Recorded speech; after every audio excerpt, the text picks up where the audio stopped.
Hello and welcome to episode 59 of The Imperial Truth. I'm Greg. Joining me as ever is the wonderful Neil.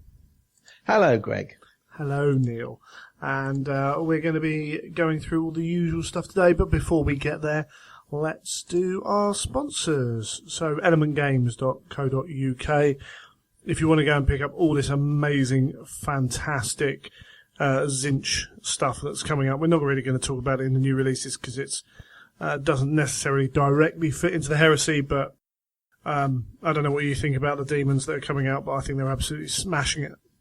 It's classic GW knocking out the park with plastics again, isn't it? Yeah, they're absolutely phenomenal, and they are just scary at how good what they can do with a plastic kit nowadays. Yes, absolutely. So we've got in the next week or so we've got Kairos, the Kairos Greater Demon double kit, the Changeling, and some Zangors with some awesome discs of Zinch and stuff as well. So if you are interested in any of that, of course, Element offer an extra 5% off during pre-order week. And if you go through theimperialtruth.com and click on the banner, then you support the podcast as well at no cost to yourself, except for a couple of extra clicks. So thank you very much for the people who do that, and hope you don't mind me bugging you to do it again. Yeah, it's remembering to do it, isn't it? It's absolutely. Sometimes I used to be a nightmare every time I used to try and collect nectar points. Yes. And it was a case of you went through a certain website, you could collect nectar points on eBay. And then I'd always buy something on eBay and go, I forgot to click the link. Yeah, and that's, at the end of the day, that's why I say at the start of every show, just because then it drums into people's heads. And it's not, cool. If you want to go and buy stuff and you don't want to click through, that's fair enough. But if you want to help the show out, it also lets Element know that their sponsorship's working with us and all those bits as well. So it's all groovy. You got anything? Yes. So, the next sponsor, Lil Legend Studios. Indeed. Miles is your man for whatever you might need, commission painted, if you want to get your army done, if you want to get a character done, if you've got a vehicle that you just can't quite come around to putting paint on yet. He's fantastic at very high quality paint jobs at a very, very quick turnaround. So if you're looking to get anything done, you should give him a look. And he's got everything covered from Instagram, Facebook. He's got every type of media out. If you're on anything on the internet, you've probably seen his stuff and probably have already liked his work. So give him a look and give him a call if you think there's anything you need doing. Yeah, and as we said before, the big thing with him, I think, is his one-on-one tuition. So lots of chat about these airbrushing events, going and learning how to airbrush or what have you. No matter what it is, whether it's airbrushing, whether it's painting details with a brush, whether it's wet blending, something like that, you can go to Miles and you can organise a kind of specific tutorial thing between you and him that's tailored to you, that's done online in your convenience. Don't have to travel anywhere and pay hotel fees, and doesn't even have to be a specific model. You can do it on the model that you want to do it on if you want that kind of thing. So all that is out there and up for you, and let him know. If you do go to him, let him know that we sent you. Some people have, which is really cool. But Miles is cracking out some stuff, doing really good things for the hobby, so it's all cool. I always know when Miles has released something new when the Imperial Truth Twitter feed starts just getting loads of posts and links to it where he's copied us in to his latest work, and you're thinking, what are all these notifications? Oh, no, it's Miles. Yeah, exactly. It's almost like if we had a really good painter on the podcast that we could maybe generate some of that ourselves. But, we could do. Yeah. He'd have to actually post some stuff up, wouldn't he, for that? Yeah, I'm sorry, I haven't painted any Space Wolves in a while. I must do it. Get it done. Excellent stuff. So, Neil, talking about not posting stuff up online, what have you been up to? Well, I've very much been not posting stuff up online. It's been taking me a while to get back into the full swing of getting things done, and I've been hitting the sort of the 2 or 3 hours a night goal, which is always a good starting point. And I'm just trying to get projects finished ahead of the Heresy Weekender. So I switched off from doing the Magos because it was, when you sort of remember you spoke about before that if something's not working, just stop. Yeah. And I was going over the same bits, and I couldn't, when you're looking at it, I couldn't get it quite how I wanted it. And I'd end up redoing a bit, and then redoing another bit, then redoing another bit. And I thought, no, I'm just going to stop this now, because I'm wasting time trying to redo too much stuff. I'll switch back onto the Leviathan Dreadnought, try and get him all completely finished, and then come back to the Magos in a week's time, and then see if that helps me sort of speed up. So I've switched back onto the Leviathan Dread and just trying to finish off all the little bits and pieces that I've moved and skipped past as I was going through the painting process. So 3 weeks and counting. 3 weeks, 3 weeks and counting, yeah. Yeah, I'm not sure how good the lighting is at Warhammer World, so Friday you might have to bring your own light. Yeah, I've already started working out the bringing all the paints on the Friday night, bringing my lighting rig, getting to the hotel possibly quite early, and then an all-night painting session to maybe finish off an entry if it's needed. Classy, so classy, brilliant stuff. And that's been pretty much your focus, those two models. Pretty much. I mean, the Magos has been for me has been one I've really wanted to get done. Leviathan Dreadnought I'm really liking, so I'm still enjoying that one quite a lot, and I want to get Perturabo finished as well. So I've got a lot of finishing off to do, and that's the frustrating bit. Everything's 90% done, and it's that last push, and sometimes that last push can take forever to get that last little bit done. So it's quite frustrating, but I think I should get there. Well, you need to win a Slayer sword so you can be on the community pages and in White Dwarf like what's his name, who's Gutrot Spoon won. David Soper. Yeah, quite a good article actually about his journey through competition painting and what he tries to do with models and things. I really enjoyed that. They certainly have covered a lot more, haven't they, in White Dwarf? White Dwarf seems to be very painting orientated, which I don't mind. I think it's got aspects of everything. I was listening to someone else talk about this as well. It used to be, even with the monthly White Dwarfs, it used to be, what's this month's White Dwarf? Is it, if there's 40k on the front cover, then Warhammer players didn't pick it up. The release schedule now means you generally get some release of the other system, even if the main release is like Age of Sigmar, you normally get a little bit of 40k as well. So that helps. And the White Dwarf is like, there are Age of Sigmar articles in a predominantly 40k article, but there's always painting articles in there. And in fact, I've been watching a lot of the Warhammer Live now, it's back. And they had, Duncan has his little sections on there talking about how he paints stuff in the Duncan style, in the Warhammer Live style, the Warhammer TV style, which is achievable painting. Achievable, but it's quite effective painting, isn't it? It's not just speed painting. It's trying to achieve with not too much too much effort. Well, I mean, for you, for a newbie, it's achievable, whereas heavy metal isn't achievable, because of timescales. But things like, they only use paints out the pot, colours out the pot, no mixing, because they want someone to be able to come in and go, oh yeah, I know how to do that, and crack on with it, that kind of thing. Yeah. He was also interviewing, Aidan from the heavy metal team. And they were did you see much of that? No, I didn't see this, but I saw it posted up, shots of it on Twitter and Instagram, and I'm thinking of subscribing to the Warhammer TV so I can check that out. Because remember we spoke before and I said I don't think I'll subscribe because I wanted to see what sort of content they were going to bring out. I saw that come up and I thought to myself, actually I quite fancy that. I mean, to be honest, it was more of what happens in the heavy metal. Like, what's the difference? What do they do differently? Aidan was, maybe a little bit nervous. That's fine. You're on TV with however many hundreds, thousands of people watching. But it was more, so someone asked him like non-metallic metals, and it wasn't, there wasn't the description of how to paint them, but there was the description of the process of painting them and what you're trying to achieve. So it's not a case of this is how we paint stuff. It's a case of this is how this part of the company works, and this is, he's given. So for those who don't know, heavy metal, they have to paint all the stuff that's photographed, basically.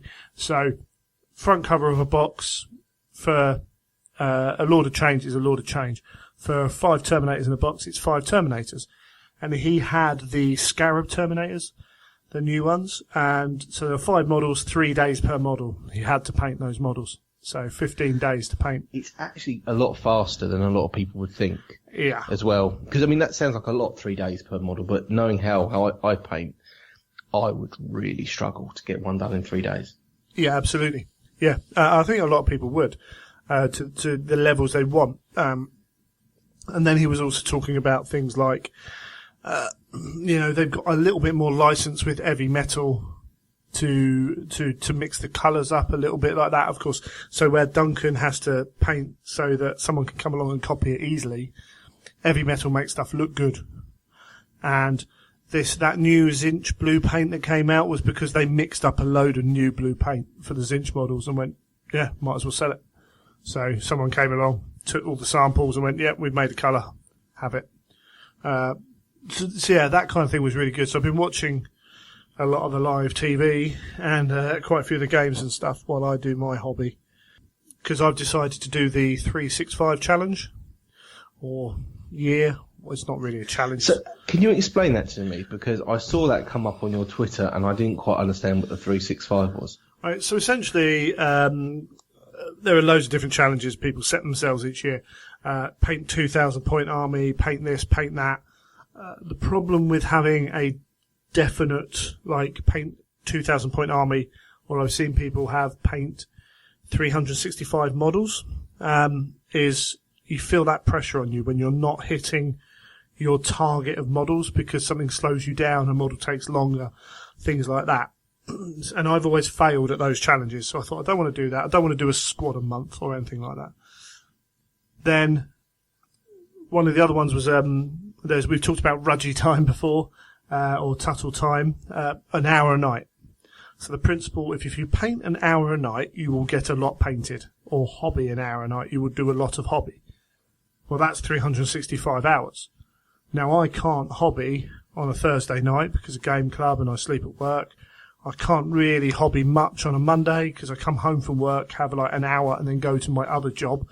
And there are other times where I get called out and that's it. I won't have any time. So I can't commit to 1 hour a night. But what I can do is 365 hours over the course of the year by making up that time.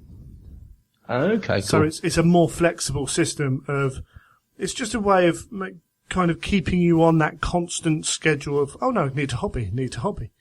But without being so restrictive that you're like, oh, I've failed.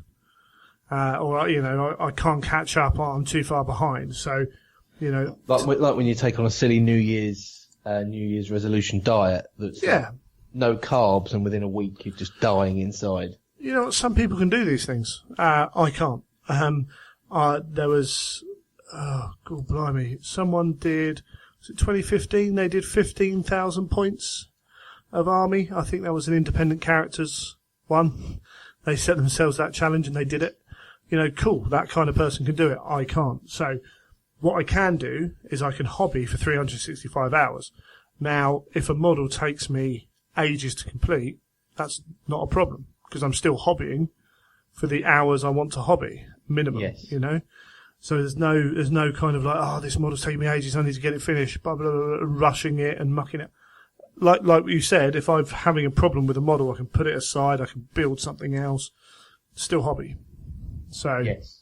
Yeah. When I saw on your feed and it said 6/365, I immediately thought you must have been talking about the cricket, and I was thinking, England are doing well.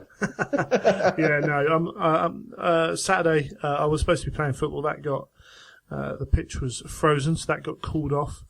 And so I sat here watching the football on TV and watching some Netflix and listening to some podcasts, and got about 4 or 5 hours in today. So I'm almost up to schedule. So I'm like 3.25 hours in.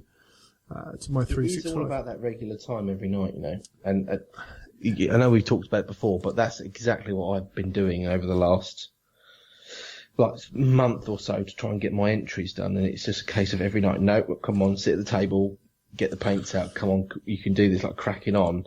And it's amazing how much of a difference it makes that every night just keep hitting it. Yeah, just regular hobby. And now, as I say, I can't do it every night, but I know that if I can get 7 hours in a week, I'm going to achieve a fair amount of hobby. I am incredibly slow. It's shown, I'm like, oh blimey, because I'm counting the hours I'm doing now, and I slow myself down because I have Netflix on while I do it, but that is how I stay at the table. So that's not a problem for me. I actually don't count the whole time I'm at the table.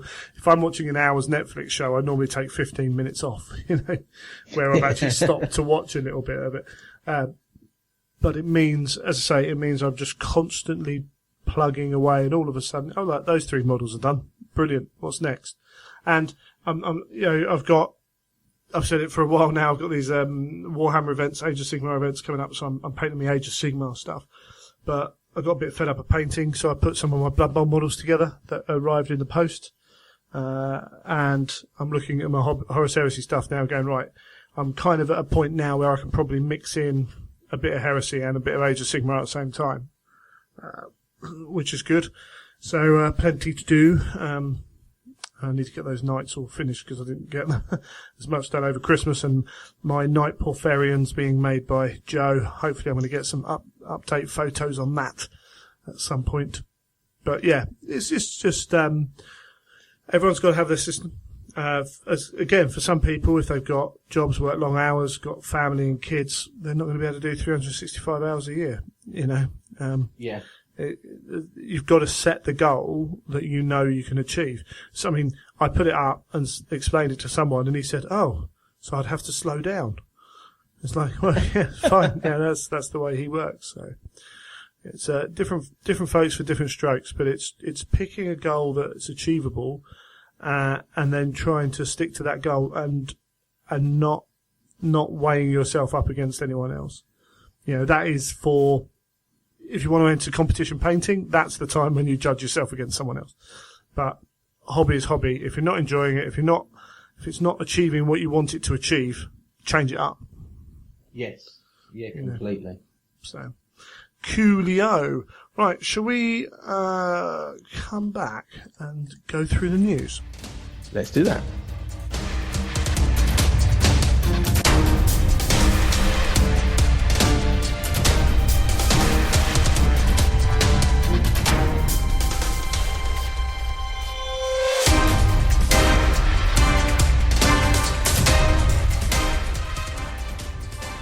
Right, and we'll get into the news, which has been fairly thin on the ground in terms of new releases. We've had some Nightheads that we saw. These are new ones, though, weren't they? These weren't the ones we saw. These are the new ones, yeah. Yeah. Yeah. Again, cool. I can't get too excited about them because I'm not that bothered by them. But depends if you have that type of night as well, because they're for the sort of the plastic kit night, aren't they? Yeah, it's cool. I mean, I do like them. I think there is some cool stuff going on. I'm more than happy with the Nightheads I get. But as you say, more options is always good. I mean, £10 it's one of those things where you buy a night and you're like, oh, plastic night, it's really good value, especially if you get one of those, you've got your box of the 2 nights. And if you add £10 on them. It's like, oh, blimey. I'm not too sure how much of a good value it is. No, they're not bad value. If you want it to stand out a little bit more, then these are the kind of things that can help do that. And because those nights are not particularly posable, the plastic ones, without doing lots of cutting up, I suppose that does help in that instance as well, which is pretty cool. Yeah, definitely. That's the one thing I have against those plastic nights is the posability of them. Yeah, but, hey ho. And we have the Tagmata transfer sheet. Smashing these things out again. Losing. I think I've said it before, but you're running out of things to say about these. Loads of skull heads. I think the good thing about them is now it's much more swap shop, isn't it? Yeah. Because there's so many things on there, it's bound to be something, even if you don't collect Mechanicum, there'll probably be something on there you could use for an army, or if you want a particular theme on your tank or something. Yeah. I mean, if you've got knights, you might want to borrow them. If you've got a knight that you add into your army, particularly Iron Warriors and Iron Hands might want to borrow them a little bit, especially when you're taking the guy that can can take the Mechanicum units with him, the warbots. So, yeah, there's loads of cool stuff, and they look fantastic as usual. Yeah, we're going to get some more, and we're going to be saying the same things about them. You know, it's almost harsh that we don't. But that's all the new releases we've had, because we've had a load of Lord of the Rings stuff, or whatever they're calling it. But I was at the New Year's Open Day, which was interesting. I think it was maybe one open day too many for me. What, you feel as though you've done too many of them, or? Yeah, in a space of time. I think I might have to limit myself to 2 a year, just because of what they are and because of the way I think Forge World particularly are going to be kind of releasing information. I left quite early. I mean, one of the main reasons I went up there was to pick some stuff up, which unfortunately didn't happen. But it was cool. Met up with some guys, usual stuff. Wandered around. We got to see some pretty cool stuff. So we've got the Custodes Contemptor with the spear, which is pretty amazing. They are 2 separate. You buy either the spear or the sword variant. I mean, there's no difference apart from their kit with them. I think the spear you get 2 ways if you can have the other hand, so you can have it holding the spear in 2 hands or in 1 hand. Cool. And it's got a las cannon built onto it. It's awesome. Awesome. Yeah, it's like, is that a las cannon? Yes, it is. They're going to have better rules than normal Contemptors. They're not going to be as tough as Leviathans, but they're going to be somewhere in that kind of region. But yeah, looks just fantastic. I was talking to Will, I think it was Will Hayes designed them, and I was like, oh, it's so awesome this, and he's like, well, part of that's just down to the posability of the kit itself. Like the basic Contemptor chassis is so posable. Yeah, I think that's always been what people love about it, I think. Yeah. Because all those leg joints and everything, you can really do whatever you like with it. Yeah, but having that spear is just, I don't know, something different. It does look fantastic. So managed to avoid buying myself one of them, the sword guys anyway. Also desperately trying to avoid buying any Custodes tanks, because we had the troop carrier there, which is pretty large. Yeah, so I couldn't get a good idea of scale from the pictures, because obviously. Did you not see the 3 together? Well, yeah, but sometimes when I first saw that, I thought, is that one just at the front and the others are at the back? Oh no, it's like on a night base. It's pretty big. It's pretty big. It's designed to carry quite a few custodians. So yeah, it's just in that style again, which is just fantastic as far as I'm concerned. Just looks amazing. And they're keeping. Who knows what's going to come next? I mean, we got rumours of jet bikes and new grav transport. I don't know if that's how true that is with a new grav transport, but kind of maintaining that similar kind of better tech style. So jet bikes like that with custodians riding them will be amazing. Yeah, definitely. And we saw at the event, we saw some Blood Bowl stuff. You can buy Mighty Zug and the 2 characters and some of the dwarves and things were out, and they're looking fantastic. Some of the Lord of the Rings models with the mountain goats are beautiful, but that was it on new models wise. So there wasn't a huge amount going on there in terms of that. And of course, GW don't really show anything off new, so that aspect of it was fairly muted. One of the artists working on the Adeptus Titanicus book had some artwork there, which I tweeted photos of, which is pretty cool. But that was kind of new stuff. I think moving forwards, I think we said this last time that Forge World will be working on a tighter schedule on what they show us to when it's coming out. Because as we've said before, we're still waiting for some stuff from the Forge World, from the Heresy Weekender. What, from last year? Yeah, or did we just get it all with the spears and that? I'm trying to think. I could have sworn the spears were the last thing. Yeah, maybe it was. So okay, but that's still 9-10 months 10, 11 months of stuff. So, that they're going to bring that down so that doesn't happen quite so much, because I think it just frustrates people, as we've said before. Additionally, Adeptus Titanicus is being pushed back. This is in part due to the success of Blood Bowl, apparently, and they want to make sure they've got plenty of stock, and they want to make sure they get everything right for release. I do wonder if part of it, I know the Blood Bowl book was taking a lot of time. I wonder if that has delayed Adeptus Titanicus. I don't know. That is me spitballing. No information on that one. But I've kind of heard that we might not get, similar to the model releases, we might not get as much information as early as we have on new releases, new books, because when it announces it gets pushed back a bit, people are already asking questions, already getting information. They get frustrated that it's then pushed back however long, for whatever, no matter even if it's for the best reasons, some people get really frustrated with it.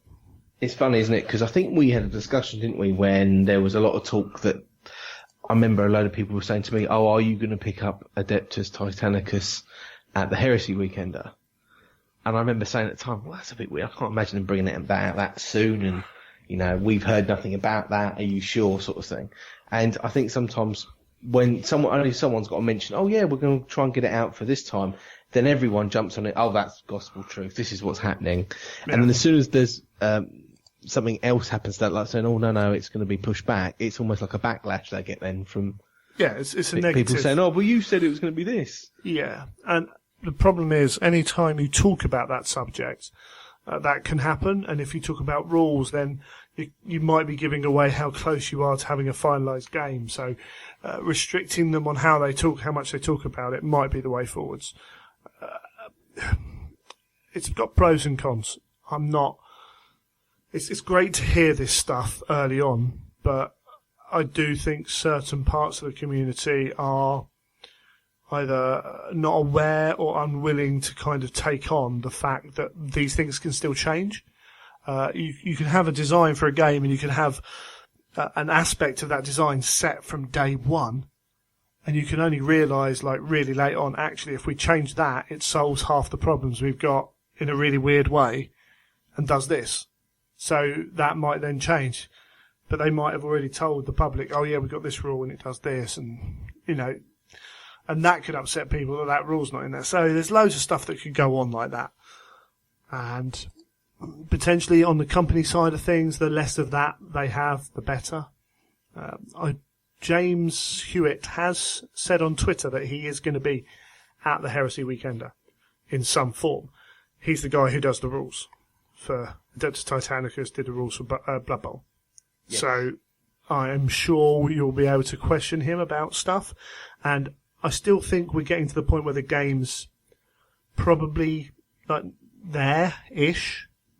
But so he'll be able to talk about some stuff, but maybe not as much as we want. But he'll be there. I can't see him being there for any other reason, really, unless they're announcing some other Horus Heresy game, but it would seem a bit strange. Talk is that Necromunda may well be, or a Necromunda-style game. I've heard various things about this from various places, so talk of it's mainly Space Marines, talk of it's Necromunda. One thing I did hear was that the idea was to have a kind of a limited campaign in terms of its length, so it wasn't ongoing, because I think that is the problem with campaigns sometimes. They kind of run out of steam. No end point. Yeah, and people lose interest without an end point. You can kind of keep people interested if you say, right, 3 more games and that's it. Yeah. It can help. So that's interesting from them.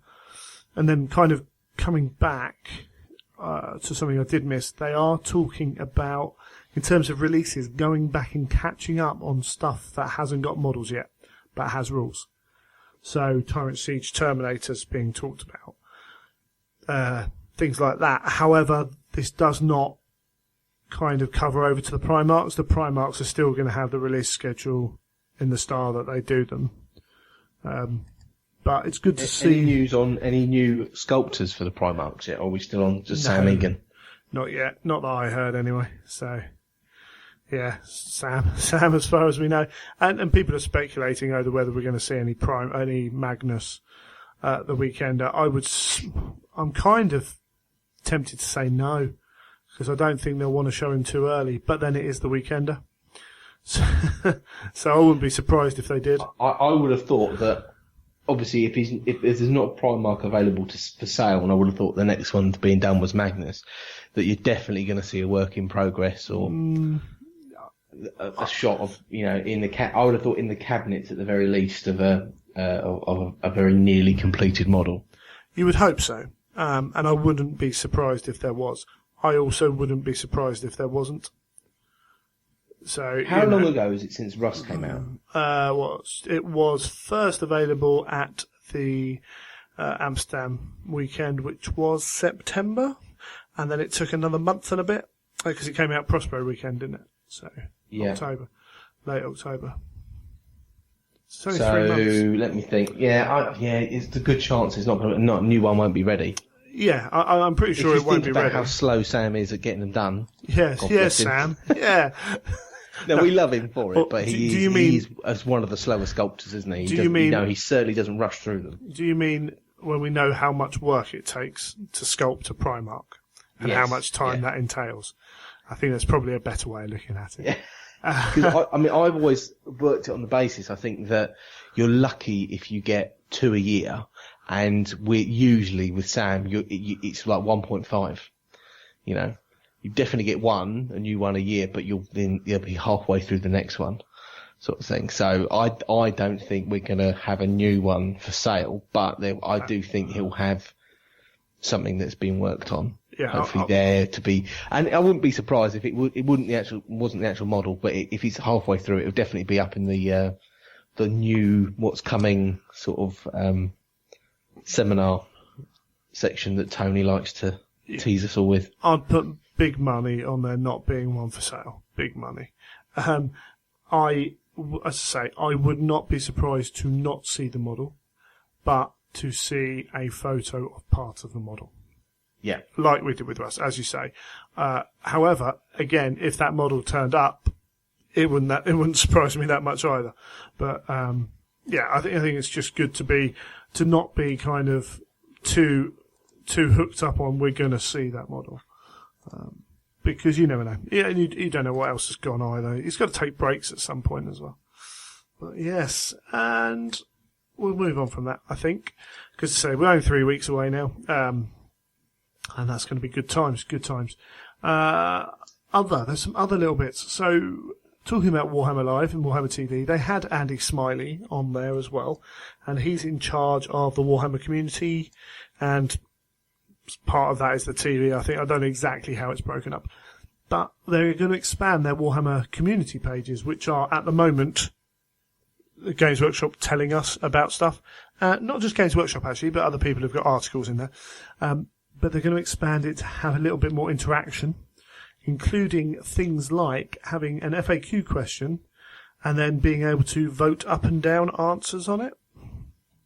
Now, whether this becomes the hard and fast FAQ answer, I'm not 100% sure. I was listening and trying to take a few notes, but I was at work at the time.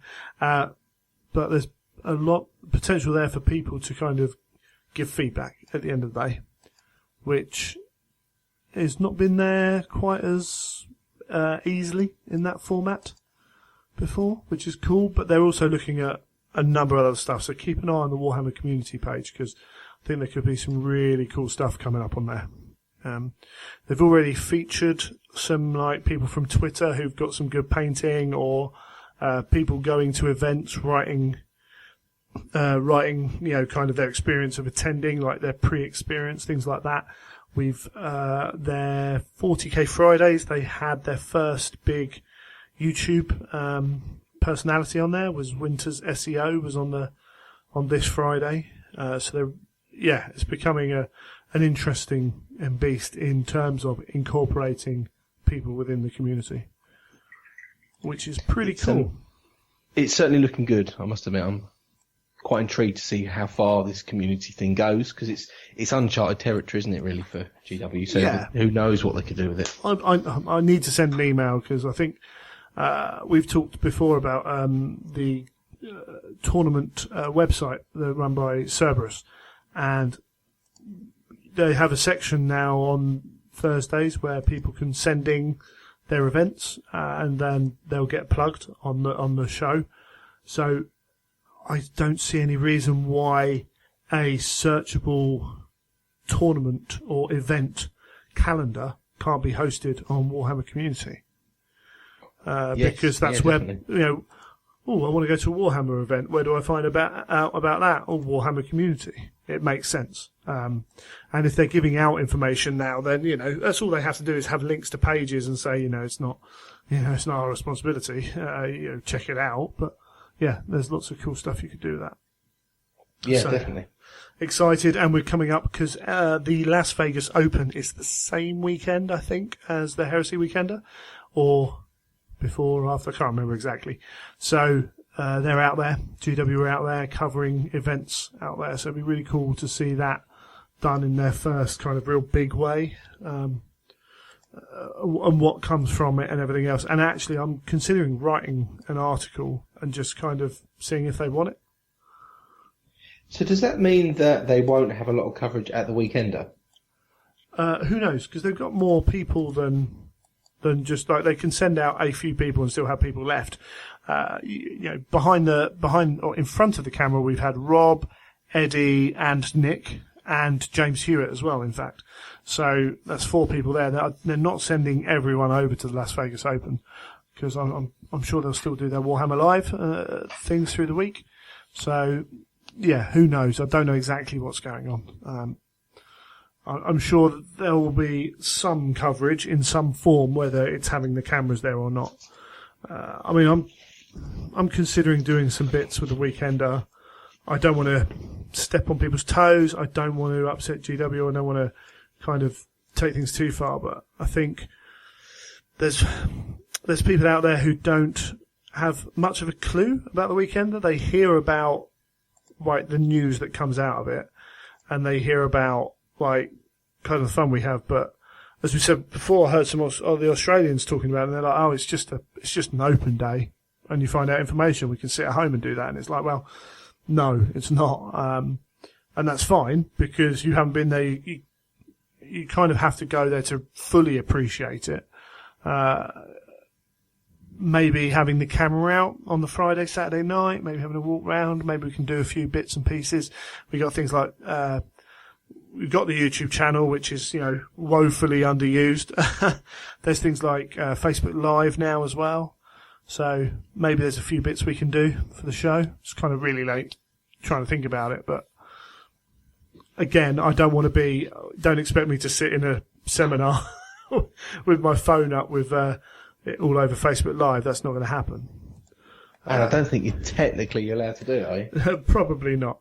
But, I wouldn't do it anyway. So, yeah, who knows? We'll have to look at that in the small amount of time we've got and see what can go on as well. But all groovy. And then the final bit was Warhammer Fest. So there was a flyer out for it at the open day, May 27th and 28th at the Rico Arena in Coventry. You could purchase tickets. In fact, a number of people responded to my tweet saying they'd purchase tickets and thank you, and they're entering Golden Demon. I went to purchase tickets this week, and it was not available, which was a bit strange. However, got onto someone else is looking into it. They probably weren't supposed to be available yet, and Eventbrite may have taken them down. Who knows? So we're fairly certain they haven't sold out. But keep an eye out because they haven't officially announced it yet. Yeah, sold out before they officially announced it.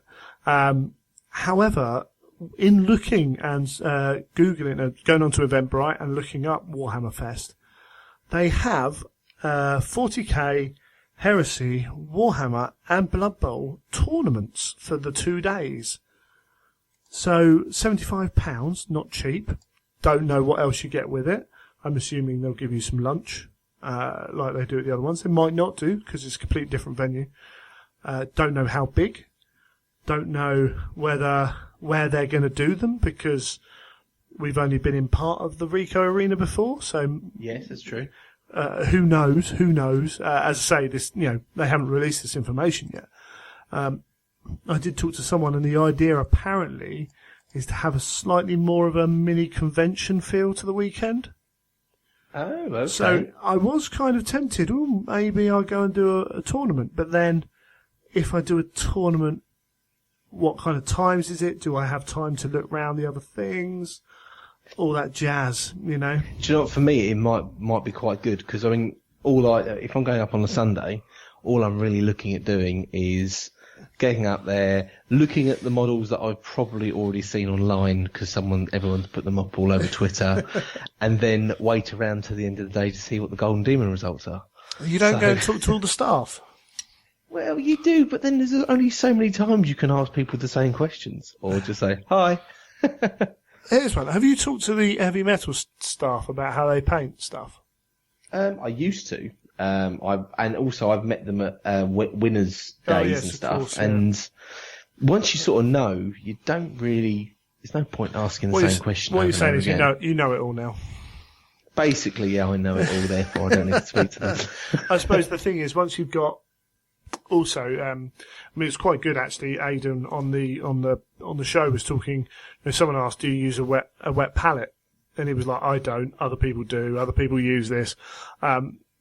Once you get to a certain point, your style is your style, and yes, you can learn, or you can always learn, but you're learning. The amount you learn is a much smaller the percentage than when you're kind of progressing. Yes. So okay, that's interesting. Yeah, so maybe it is a case of having tournaments, going and playing the tournaments. So there was no other information about the tournaments on there, was there? Not that I saw. No, I kind of looked at it going, do I have to buy? Have they sold out? Do I have to buy a tournament ticket? Do I want to buy a tournament ticket? What tournament ticket do I want to buy?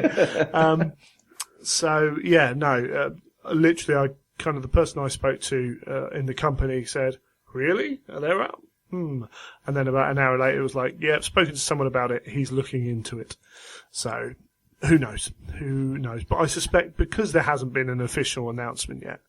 Yeah, it might have been something they've accidentally sold a handful of tickets. Yeah, so if you've got your tickets, well done you. I'm hoping they haven't sold out because I want the option of going. Yeah, I definitely want to go up, and I definitely want to go up for the Sunday because that's when the Golden Demon is. I mean, if there's a tournament on and obviously there'll be a heresy tournament, and it's a 2-day thing, then I will do the Saturday and Sunday. Yeah. But if it's if it's a 1-day tournament, then I've got to work out. I mean, if they just said it's a 1-day tournament and it's on the Saturday, then I'll be like, oh well, I won't bother. No, it's I'd say £75 for a 1-day tournament. Yeah, would be blimey. That would I'd expect a lot for that. I tell you, I remember someone saying they were going to organise a 1-day tournament, or it might be a 2-day. You can hire out rooms on top of London Bridge. Tower Bridge, sorry. Oh, can you? So Tower Bridge is the 2 towers, and each of those is a function room. So you can hire them out. So it would have been more expensive than usual, but would have been quite cool sitting on top of Tower Bridge playing Warhammer. But let me just double check. Yeah, so £75 for 2 days. We have got 40k grand tournament. Let's look at this one. And it's got all the usual fluff.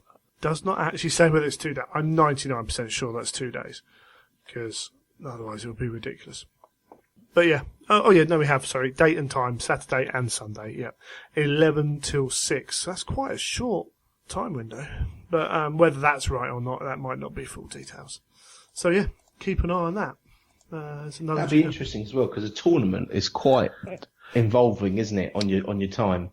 Yeah, it would give, as a punter, it would give you something else to go and look at.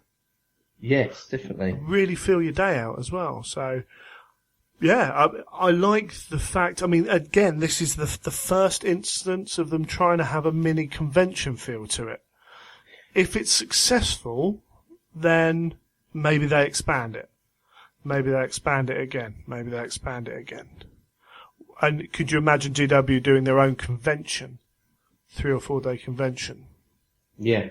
Yeah, it wouldn't be huge because you'll be limited to the number of GW games you play, but actually that's still quite a lot, and they can run their own things, and yeah, I'd be well up for something like that. But yeah, all good. I think that is the news and stuff, news and stuff. So we'll come back. Neil and I are going to answer some questions because this has been a fairly kind of busy 2 weeks. We're going to do a load of questions and bits and pieces, and then after that, Michael's back on, and we talk about Eisenhorn and getting into 40k novels. Cool.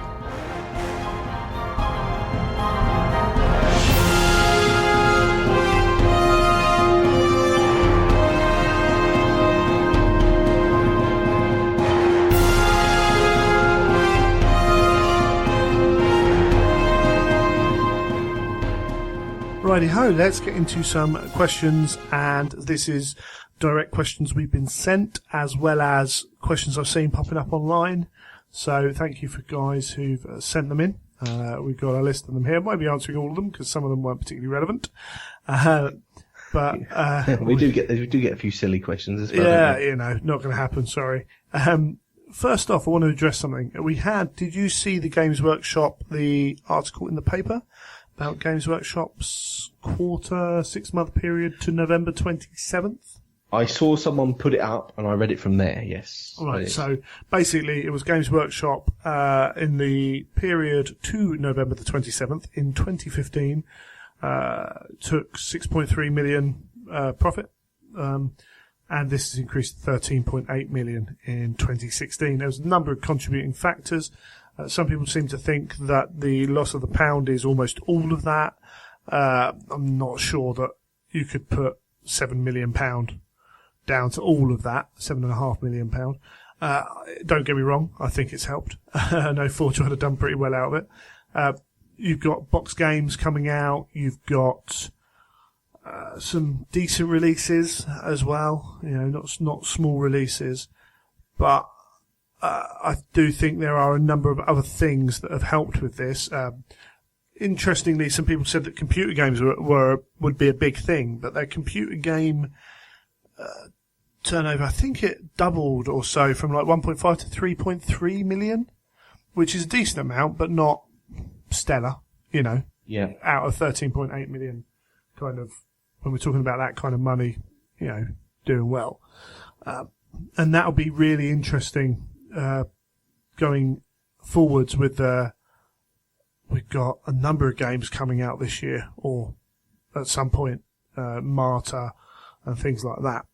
Board games, so Fantasy Flight board games, that's now come to an end. So this 6-month period would probably have, Fantasy Flight was still with GW for most of that. I don't know exactly how that breaks down and when they don't get money for it, as it were, but GW are now in a position where they can license out individual board games to different companies, which gives them a bit of control, because I think, from what I gather around, Fantasy Flight were doing very well with X-Wing, a major sellout. They had Star Wars license they've got that miniature kind of dungeon crawler game, they've got card games, and there is some talk that, they want to focus on that. GW are like, if you're focusing on that, then we can sell product with someone else.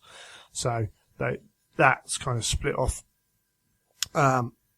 And they've, released a lot of stuff from, 2016 saw quite a big, they were really hitting something every week, weren't they? They were, yeah. And we've also got as well in 2016 a number of the reduced price boxes, so get started boxes, stuff like that. Or bundles that actually save money. So there's potential for that to have helped in sales, but of course that's a reduced profit margin. Anytime you take price off the sales price, it reduces profits, doesn't it? Every time you produce a board game, it costs to do that. So it's not just all taking money in. They've spent still spent a lot of time with Forge World, like reorganising, taking on people and stuff like that as well.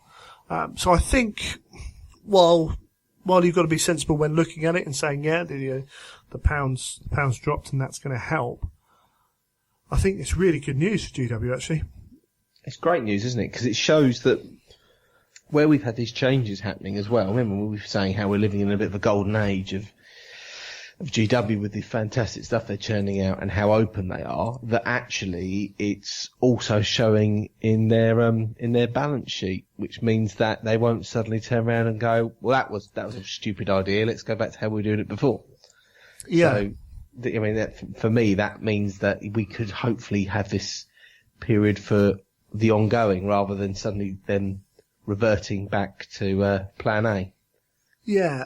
And there's something I haven't seen happen, and I haven't got the time to do it really, but I kind of wanted to compare them to other gaming systems. So Privateer Press, Weird Miniatures, Battlefront, Hawk Industries, is it? Hawk War Games. Hawk War Games, yeah. So, some of them are smaller than others, and then GW are the big boy by a considerable margin.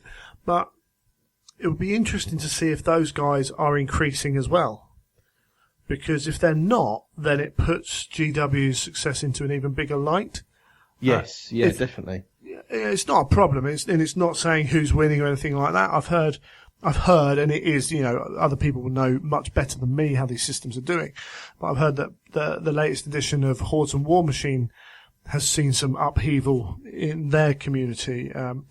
Weird, when they redid Malifaux, saw some upheaval. Now, I don't know whether, much like Age of Sigmar, it saw people leave and saw more people come in or what have you, but if they have lost slightly, then as I say, it does show that Games Workshop are doing very well. If they've also gained, then it shows the whole gaming industry is doing very well. Yes. Which is a completely different kind of thing and is good as well. When you take into account things like we mentioned Fantasy Flight and X-Wing. X-Wing is a game that you take out of the box, you put it together without glue and you play it. Guild Ball are moving to one-piece pre-made plastics or one-piece plastics that are coloured so you don't have to build them or paint them or anything if you don't want to. That kind of stuff. There's a whole swathe of I think X-Wing really kicked it off. People looked at this game, gamers looked at it and went, brilliant, it's a game, I don't have to worry about hobby time with it, I can play it. And board gamers looked at it and went, oh, I can understand that and play it. Those kind of games arriving on the scene, obviously, aren't hurting GW a huge amount. Now, could GW use some of that money? I'm sure it could. But if they're surviving along with it, then that's, again, a good thing. You could be bringing new people in towards a different style of hobby. So you could have board gamers playing X-Wing who then look at miniature gaming. Yeah, definitely. I think it's diversified the market a bit, isn't it? Because I think there was always a bit of a split between board games and miniature gamings. Yeah, I mean, there's also a lot of board games now that have a lot of miniatures as well. And again, in some cases, miniature gamers are finding their niche fit, suited there, and some board gamers are slightly coming in. But that's a lot of games. There's a lot of games that have come out. And again, GW are doing pretty well with that. Because at the end of the day, gaming is still a niche. When there are articles in the paper, there was an article about the highest rated board game on Board Game Geek, Imperial, no, it's not Imperial, can't remember the name of it, for the life of me, it's Twilight Struggle, and how they have to explain, the first paragraph was explaining the modern board game industry, because to most people, board games are still Ludo, Monopoly, or Pictionary. Yes. Yeah, that is board gaming. They don't understand this concept of the new style board game. And that's cool, but that's still, so they're still trying to generate this kind of awareness. And so the kind of, the money that is in our hobby, and we kind of share it with board games a little bit, is limited. it is limited, and no matter how much it grows slowly, there's a lot of people to share it.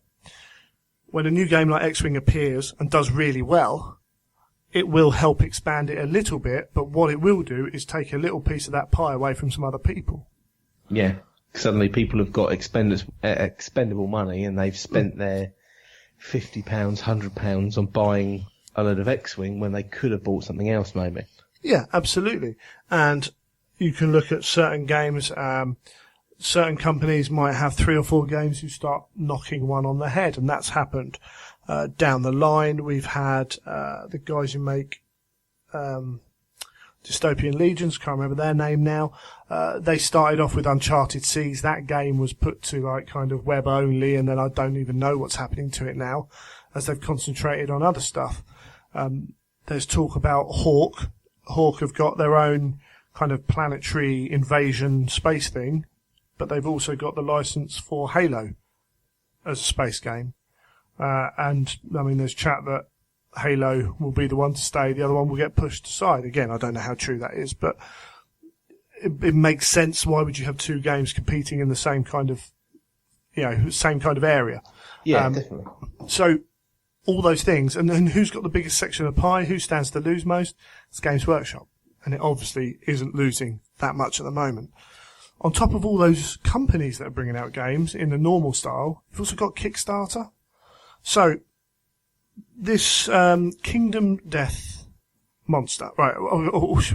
So Kingdom Death Monster is now, I think it's the 3rd or 4th highest Kickstarter ever, and it made $12.3 million so far, because they haven't got to the pledge section yet, where some people probably can increase their pledges. That finished in 2017, so it's not included in 2016's total money. So Kickstarter in 2016 games earned $113 million. So that's board, card, that kind of game. Mm-hmm. That's 4 times the amount that was spent on computer games. Right? So board games are very much a Kickstarter thing because of the high startup costs, things like that. 55% of the board/miniature game Kickstarters were successful. Right? So there's not, that shows you that there's quite a lot of them that are decent enough to make it as well. Dark Souls, the guys who make Guild Ball, make the Dark Souls board game, $3.7 million that took. It's a lot of money, and I know that that's ready to go out on sale. I know they also handled that very well from what I hear, and have done it without an issue and have earned money from it before having to worry about selling the other stuff. They've gone about it the right way. But that's $113 million on Kickstarter, adding Kingdom Death Monster, $125 million that hasn't gone into board games and miniature games that are already being made by companies. Yeah, it's a lot of money, isn't it? It is a lot of money. Not only that, I mean, part of the appeal for some of these Kickstarters, and in fact Kingdom Death Monster, it was quite funny watching the comments because people were like, this is not a very well run Kickstarter because you're not giving away stuff. And well, no, Kickstarter is to get games made. Gamers always want stuff for free naturally, and yeah, I got a decent value. I consider what I got from Kingdom Death Monster to be value. I spent $425 on Kingdom Death Monster. That's $425 I'm not spending on Warhammer in many forms. As a direct kind of example of what's going on, that's money I probably would have spent at Forge World. And may do later in the line, but certainly I was like, no, I'm not buying that because I'm doing Kingdom Death. So that's a huge amount of money being put into these, and a lot of these are hybrid miniature games, things like that. We have people like Mantic who do a very Kickstarter-centric kind of system of sale. Fair enough, whatever. Some of them actually pulled back from it. Gates of Antares have launched without Kickstarter. But there's a hell of a lot going on in our industry, and it's almost like we've got all these fish, and and the games companies are all trying to grab as much fish as they can, but there's more. There's too many of them, and I think we've seen it with things like the Red Ignites Kickstarter that launched. People played it for a bit, you heard about it a bit, and now you don't hear a huge amount of it. And I'm sure there are pockets of communities that still play it, but it's not like, oh, look, Red Ignites tournament with 40 people, you know. In fact, Mantic, some of their game systems do well, and they've got a lot of support. Some of them, the support's very hardened in very small areas. So, you know, some of this money's out there being, not, I don't want to say wasted, but it's going on stuff which maybe doesn't stick. So to see, as I say, over all that, I think to see Games Workshop increasing, the community interaction, I think, has to have helped. The Age of Sigmar, by all accounts, is doing well compared to Warhammer, and is growing. And bearing in mind, we're still a number of races from being kind of all newified, as it were. So, you know, we haven't seen the elves yet and things like that. A lot of the time, they wrote one book for old models, which completely rejuvenated a line and got people buying old models again. You know, so they're doing this off the back of a lot of old models as well as some really cool new models. I think GW is not a bad place to be at the moment, and I think their share price going up the way it did is an example of that. Yeah, definitely. And share prices going up are always a good sign. Yeah, at the end of the day, the markets know what's going on, and there's usually people with even more information in those kind of things which help drive that as well. So, yeah, just, I don't know. I wanted to kind of talk about that. I hope that's interesting. I hope. Of course, I don't know, as I said, I don't know all the details out there. There might be people who can come in with counter arguments to that, but, you've got a GW, a company that I don't know how many years ago were £110 million kind of company. To see them growing in this industry is good for them, and hopefully it drags more people in, and it's good for the whole of the gaming industry.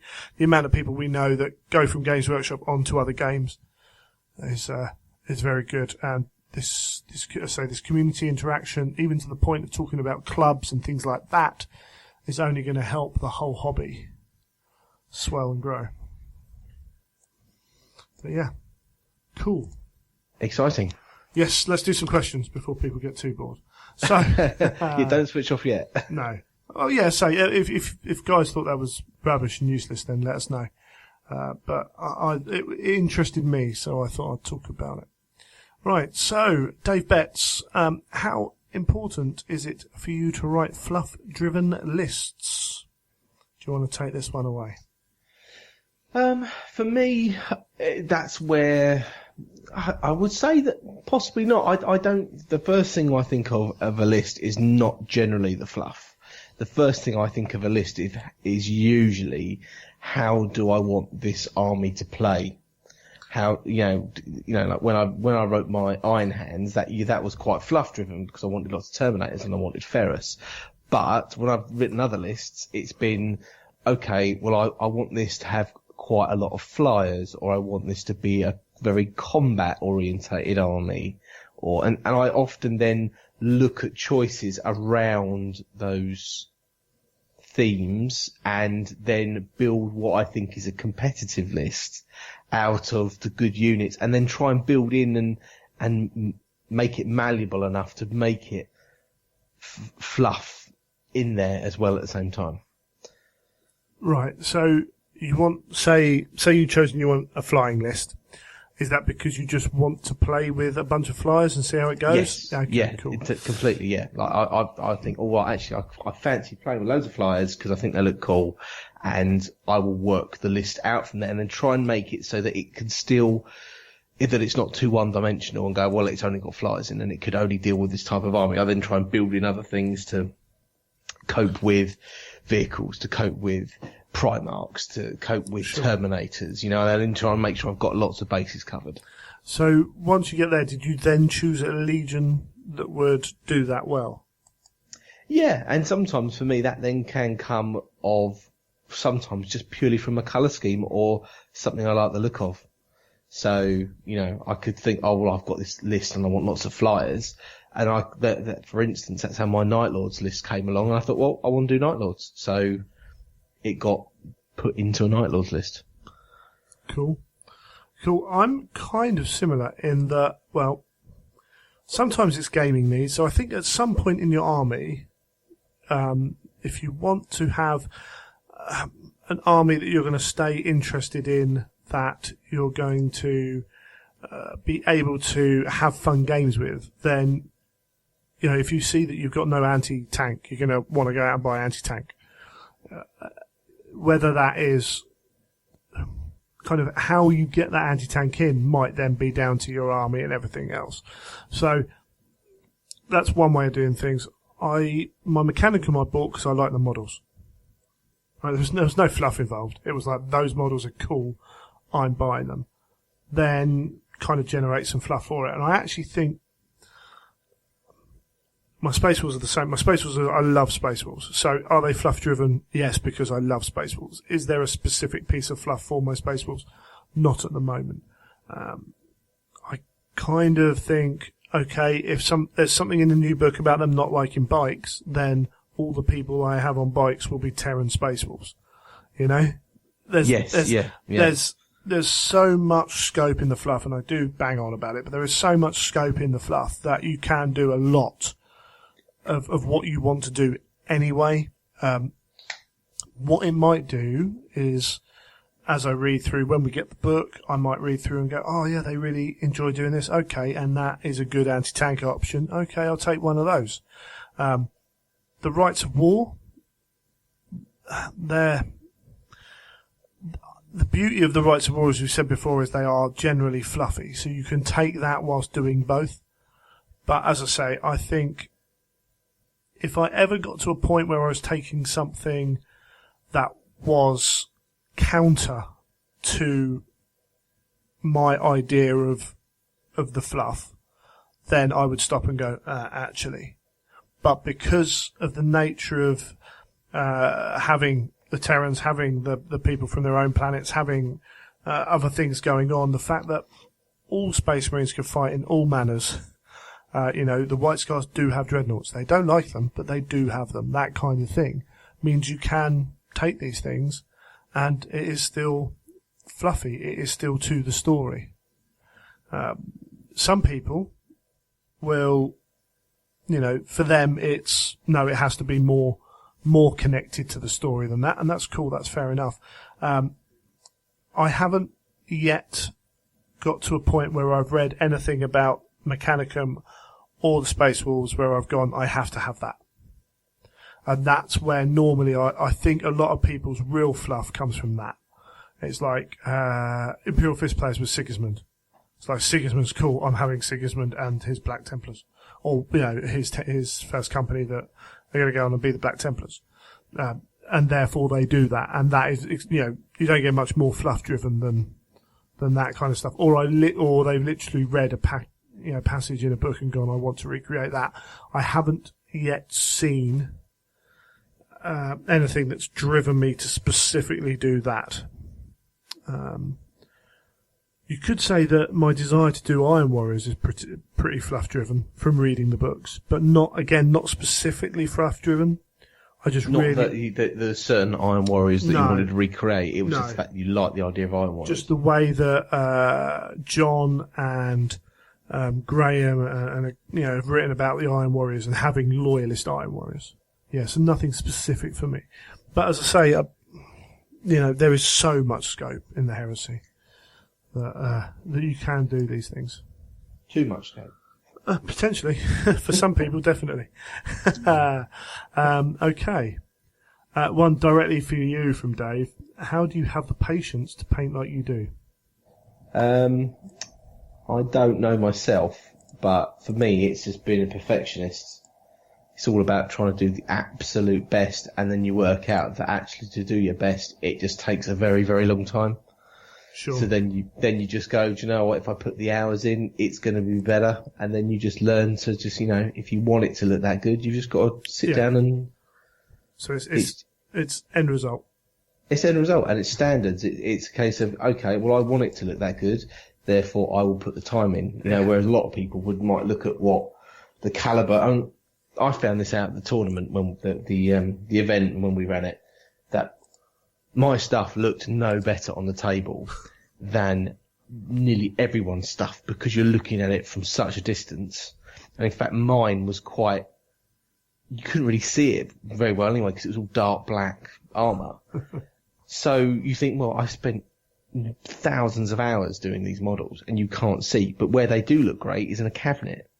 So they are completely display models for the purpose I do them for, which is for painting competitions. But yeah, if I was painting stuff and all I wanted to do was game, I would never think of, I would not push myself to this limit because there's no point. You're just wasting your time. You might as well just try and get decent, solid paint schemes done and get the models done and then play games with them rather than spending 1,000 hours painting a bloody Leviathan Dreadnought. I think it's one of those, it's kind of a life thing anyway. It's like, what is your purpose for doing what you're doing? If you enjoy the process, then you're going to do that process anyway, whether you're good enough to get to Golden Demon level or not. And lots of people do enjoy the process and do that. And, and they're not that way. They know they might not win big awards for it. But if you want to achieve something and you're not willing to put in the effort, the time, whatever it is, we had Jez Goodwin on Warhammer Live TV again, and he mentioned that 2,000 hours of practice, to become an expert. If you're not prepared to do that, and the only reason you're doing it is to achieve that goal, well, there's no shortcuts. Or there are shortcuts, but you still have to do the hours even with the shortcuts. Then do something else. Right? Yeah, I'd love to have been a professional footballer, professional cricketer, rugby. No matter what. I had quite a few sports so I wouldn't mind. I knew I didn't have what it takes and wasn't prepared to, as someone who wasn't naturally gifted enough to make it that way, I could have played decent football, I could have played decent cricket, but it would have been all hard work for years and years to try and earn any money out of it. And it's like, you know what? It's not going to happen, so I'm fine. I can let that one go. Yeah. Exactly, yeah. And there's nothing wrong. There's nothing wrong with putting those hours in and trying to get to that level. There's absolutely nothing wrong with it. But I think it's that hard line of being honest with yourself, being realistic. Again, I could put the hours into painting that you put into painting and not be the same level because we are all built differently. And I know people say, oh, you can just practice more. And it's like, well, no, my brush control is like, even for someone who's been painting for years, just the actual brush control is not as good as you. How do you get past that at the end of the day? Yeah, and so, it's the same, like you said, it's the same in sports. You get people that are naturally gifted footballers, so, they do put in the hours to become professionals, but they're already quite a way down the road to get to that level, aren't they? You can look at it, right? There are anyone who's watched any sport, like the most naturally gifted person in the world who then trains becomes the greatest in the world. So Lionel Messi has worked his life to get where he's got, and he's got the benefits of that. There are people who were probably almost as talented as he has who haven't worked as hard, and they're sitting in a first division team somewhere, kind of, living half the dream. But yes, without that work rate, had all the skill, but without the work rate. And there are people who are doing better than them who had less skill, but were prepared to put in that work rate. And I'm quite happy in knowing that I'm never going to be a competition level painter. So, you know what? I spend my hobby hours painting to the level I'm happy with painting to. Could I improve? Yes, I can. No doubt about it. at what level do I want to improve? Because as you say, at some point, your level of improvement versus what you get back from it, everyone's got to draw their own line from that. And it sounds, I kind of hate the way it sounds because I'm quite a realist, and it sounds like, don't follow your dreams. Yeah. But, you see these people going on X Factor and you're like, you can't sing. I know your dream's to be a singer, but you cannot sing. And you've been trying for years and years and years. And at some point, life is life and you've got to move on. But hey, if they enjoy what they're doing, then crack on. But be a bit reasonable about where you're going to go with it. Yeah, I don't know. I don't want to ruin everyone's dreams by saying you're not going to win Golden Demons, but I mean, it's like, in a way though, it's like you say, when you get to Golden Demon and you've placed, then you've placed, and that's the award. Yes, yeah, completely. Because that last bit's subjective. So actually, I've done what I can. I've got to the point where I am in that final bracket, and that is the achievement of the technical ability of what I've done. And now it's, the odd model will always stand out. Again, you can have the elite within the elite, as it were. But, there is, as you say, there's a little bit of luck once you get there as to whether someone likes your piece or not. Yeah, then that can be frustrating thing, I think, for a lot of people. Is the subjectiveness of the art is very can be like, well, why did they win? What? And I think that's where you've got to take it to a certain level. I think you've got to take it to a certain level and see how far you can take it. And then if you want to put the hours in, go for it. But most people, I think, don't put the hours in because that's not what they're wanting to get out of the hobby. No, absolutely. And as I said, I've said before, when the Age of Sigmar guys started entering Golden Demon and being told what it would take to go from a finalist pin to a finalist podium, and we're like, you know what? I've got X amount of models to paint. No. Because it's, unless you can paint very quickly, and we've talked to people who can paint very quickly to a very high standard, unless you can do that, and that's not many people at all, then you have to make a choice. And you've sacrificed your army painting for your competition painting. And computer games. Yeah, and sleep. Absolutely, yeah. And my marriage. Absolutely. You have to do these things. Computer games is a big one. I've got my PlayStation 4 there, and my mate's just bought one. Have you played this game? No. I play an hour or so every week, maybe. So, every now and then I'll have a bit of a splurge on it, but I haven't played a computer game in 3 weeks. Yeah, and I haven't owned a games console for over 10 years. Yeah. Because I had a games console when I was out of the hobby. And then I dedicate all my free time to painting. I don't have time to sit down and think, do you know what, I'll do tonight I'm going to play whatever the latest game is. Because that's when I need to be painting, I need to be practicing. Would you do this podcast if you couldn't paint whilst doing it? Probably not. There we go. See, that's another thing. That, yes, this can be done, we get the odd brush going in the water or what have you. That's not a problem, It's really not a problem. But this is, we've been online now for an hour and a half tonight where you've been painting and talking, and that's fine. Exactly. And it's one that is actually, because they go hand in hand, fantastic. Yeah. That works.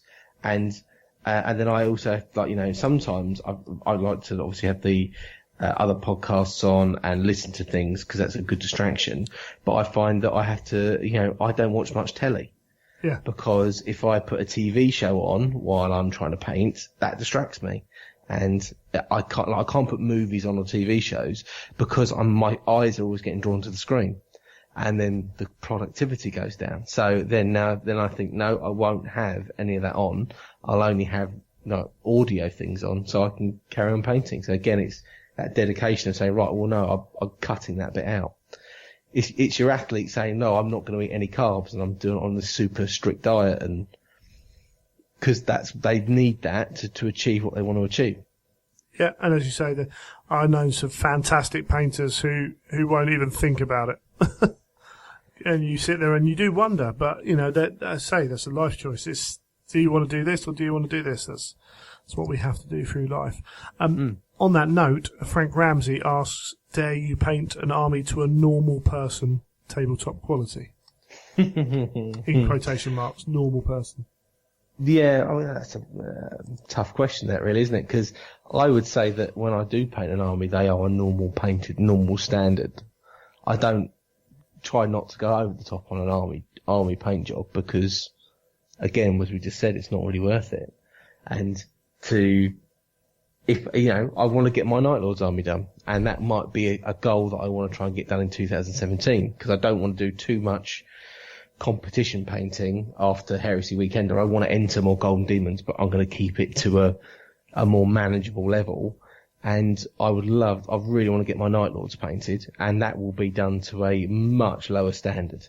It'll be good, and I'll take pride in it, but it won't be to, staying up, trying to do 3 or 4 hours a night and trying to ruin and lament over every single blend and paint stroke. It'll be a case of, that's fine, that'll do, move on to the next one. Yeah, fair enough. It's one of those things where you can always pick out the character for a little bit more exactly, yeah, love and attention as well if you have to. But I'll have a Leviathan Dreadnought that will look really nice in my armour. It'd be interesting to see kind of that stuff again as your tabletop level. Cool. Lee Riley, what got us both into the hobby? I'll go first. It was Ian Barber.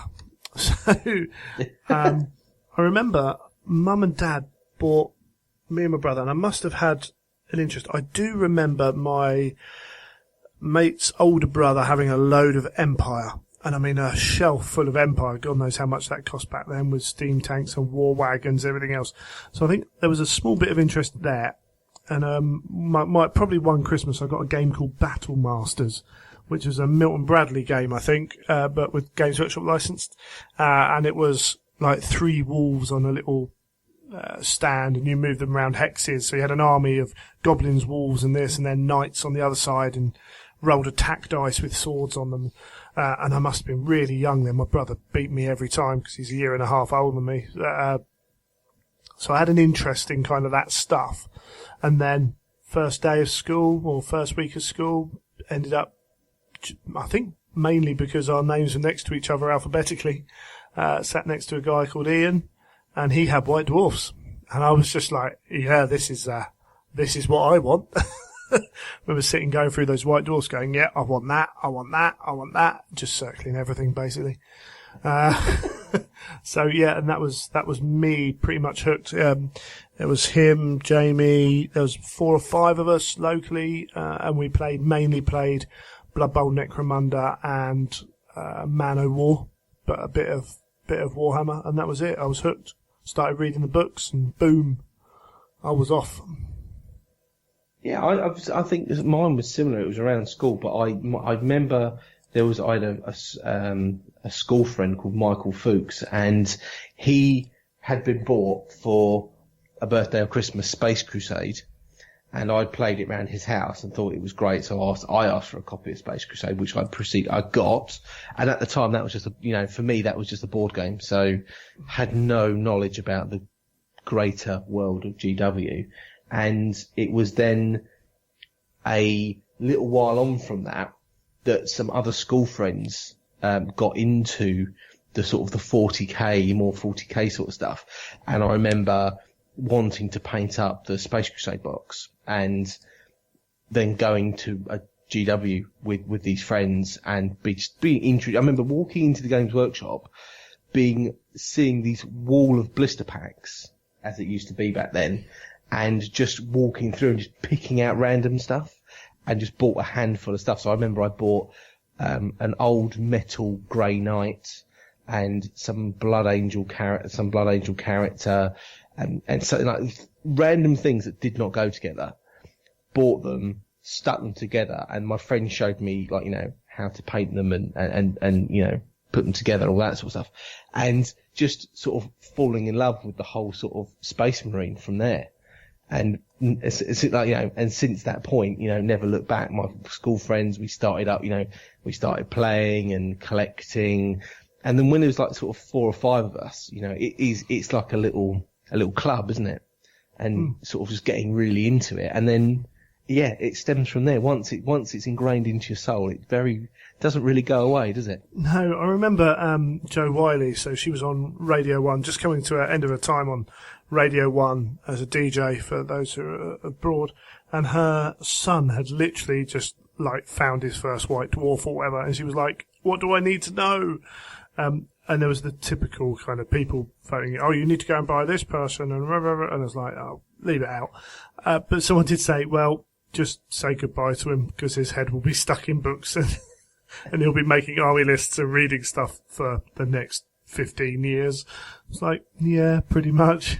But I think it does attract a certain type of like collector or person who's easily kind of led into being fully engrossed in something, and it feeds that in us. So I've always thought that we are all collectors. Like all males are collectors by nature. We want to collect and hoard and get as much of something as possible, and with these sort of hobbies, that becomes a very tangible, easy thing to do. You go into a shop and you buy more and more of something, and it just, I don't know, it's weird, isn't it, how the painting, I find painting really relaxing. I find the collecting really sort of scratches an itch, as it were, and then it's the social element as well, where you've got this thing that you have your friends and other people that and it's almost a bit like a private club. It's not meant to be that way, but it's you talk about it with your friends, and it's a great way of socialising. I think actually role playing does a similar thing, particularly when you're I was 11 when I really got into it with my mates. And there's a lot of stuff going on then. You're inquisitive, you want to be doing creative and all that. And you've got this environment that GW give you that just allows you to do all those things. And Dungeons and Dragons did almost the same thing. It was like, so I can write stories, we can create, moments, I can be with my mates and we can be doing all this and having a laugh and everything else. And there's very little. It's kind of like, it's almost an encouraged way of doing it. And weirdly, it's amazing how much I remember my mum, when I first told her I was doing Dungeons and Dragons, kind of like, are you worshipping devils and things? Just because of not understanding it and only seeing those right-wing kind of articles in papers. But actually, it's like, looking back on it, Mum, I was doing all those things you want me to do. I was reading. I was learning about stuff. We were doing maths all the time. We were in a group of people where we had disagreements. We had to kind of work our way through them as a group. You couldn't just say, I want to do it this way, because there were other people doing stuff as well. In a weird way, not only does it encourage all those things that as a young boy I wanted, but it also helped me develop in those as well. So I think it's really good for that. And actually, when I worked for GW as a key timer, you could see kids growing. And in fact, one of the guys we role play with now, who's a member of our club, he came in. I remember him from being a young lad with kind of some kind of different ways of acting and things like that. And you see him grow up and mature and become actually a guy that I consider a friend and someone I know that I could turn to if I needed to. And it's like, actually, that's pretty cool, really.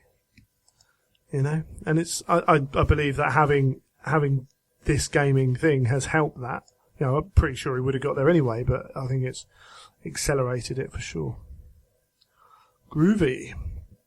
Okay, Chris Morgan, what is your favourite battle from the Horus Heresy series? Do you want to take that one to start with, and I'll give it some thought? It's just so tempting to say the Battle of Terror. I mean, I suppose everyone's expecting me to say Prospero, but I mean, there are so many cool ones. Does it have to be the big ones? I mean, there's so many cool little fights all over. File was a pretty awesome little battle where the Imperial Fist potentially could have won. You've got, you can go all the way down to kind of the skirmish level, the Pathfinders on in Vengeful Spirit. Yeah. Can you choose one battle? One battle? The battle in the Webway was pretty awesome. I mean, I would struggle to choose one. Yeah, I mean, for me, it would just be one that probably I can remember best out of the books. To be honest, I think it would change. I actually think it would constantly change. I think one day I'd just say the battle at the beginning of Fear to Tread, when the Blood Angels just descend, because visually that was just amazing and I loved it. And then you ask me again and I'll say Prospero. You ask me again, I'll say Isfahan 3. And then you ask me again and I'll say something else. There's so many, they're so different. And sometimes you read them and you just get that bolter porn kind of thing going on, but there are so many cool little sequences, little fights. The battle in Mechanicum at the end when they're trying to take the forges out, and they're fighting a losing battle. I think that's absolutely brilliant. Dantioch, where he defends his fortress, is fantastic. There's so many. I would have to sit down with all of them, and we haven't done a top 5 battles, have we? No, we haven't. That would be really tricky. That would be really tricky. We might have to do that in the future. But there we go. So yeah, you just whichever happens to be. Yeah, Isfahan. Which one? 5. Yeah, 7 legions. Can't argue with that. Fair enough. Okay. Was that the one where you lost your Primarch? That's the one where I lost my Primarch. Yeah. Okay. Yeah. Mark Frost asked, "Can you review my list?" No. It's exactly what I was going to say. And I can. And the review would be something along the lines of, do you like it? Do you enjoy playing with it? Do you think your opponent enjoys playing with it? Is there something missing from that list that you really want in there? We'll go and buy it. And that would be roughly what I would say. I think we've talked about ways of making lists. So, I would say when we're collecting this stuff, you can't always afford to buy everything and to switch it in and out. You want something to be able to deal with close combat threats. So you want something that can fight in close combat. You want something that can shoot, If you're all close combat, you might want a bit of shooting. If you're all shooting, you might want a bit of close combat. That's what I mean. You want to be able to take out troops. You want to be able to take out armor. So you're going to need different units to do those, probably. Sometimes, very rarely, you can find one unit that does both. That's amazing. You want to be able to take objectives. You want to be able to deal with monstrous creatures. They're going to become the new thing. You might need to have to deal with flyers. And you might not be able to do all things with the whole army. So you might have to choose one where you're a little bit down on the ability to deal with it. But if you've got the ability to deal with every kind of unit somewhere in your army, then you're going to have options through the game. Again, you could just decide to go, actually stuff that. I'm going all close combat, stuff shooting, because if I get in, I'm going to win. And that's fine. That's cool. If you do that, you are probably going to have the odd frustrating game where you don't get in, where people jump away from you. You might be playing with an army type that doesn't allow you to do certain things. So, again, that might be an influence on what you're playing with. But, yeah, not only does it kind of not matter in a way, it depends on where you play. So if you play somewhere where they haven't moved on from what I used to see, what we saw at the first event I ran, where half the armies had a Spartan with a Death Star in it, then actually that's where I took my Myrmidons. from, their setup from, which is, 6 haywire grav shots to kill the Spartan, and then the Myrmidons behind them with their grav guns to kill the Terminators that get out of them. If you want to work it that way. But if you don't play against people who bring lots of Spartans and stuff, the limited range on those weapons might mean they're not that useful. So, everything's relative at the end of the day. My big thing would be, do you think you're going to have fun with it? Yeah, and I think that's where I like balanced lists, where they can do a little bit of everything, because that way I think you have more fun. Yeah, and again, it's like if you're the best player at your club by a considerable margin, and you bring hard lists, and the players who are not as good as you bring average lists, then you're going to win every game without a challenge. Unless the dice go mental. If you choose to shift your list up a bit and make it average or slightly below average, then actually you might find you have more fun. Or you might actually just enjoy playing high level 30k. In which case, you should be trying to find people who want to play that with you as well. And I'd be talking to them about it, because you're playing in your own environment, and then that's not how I want to play 30k. So, and I can tell you, I could come out with a list, and I'll tell you it's really good. And then the next bloke, you could send it to another podcast, and they'll go, yeah, I don't rate it. And it'll be because their play style's differently, or they don't, or I've misunderstood something, or they've misunderstood something. The amount of times I've been to a Warhammer tournament where someone's looked at a list and gone, yeah, that's rubbish. The people have done it on my lists, and I'm like, okay, fair enough, whatever. I've beaten you with a rubbish list. It's like, it wasn't rubbish. You looked at it from the most kind of obvious viewpoint, and actually that's not the way the list works. So, they're looking at this thing running straight at 'em. It happened when I went to the story event. I had a whole light cavalry army, and I was put up against a whole shooting army, and I said, I can't win this. And the bloke organising it went, yeah, once you get into combat. And I'm like, no, this army doesn't fight combat. It dies in combat. And he's like, no, you don't. I'm like, no, I do. I've played it many, many times.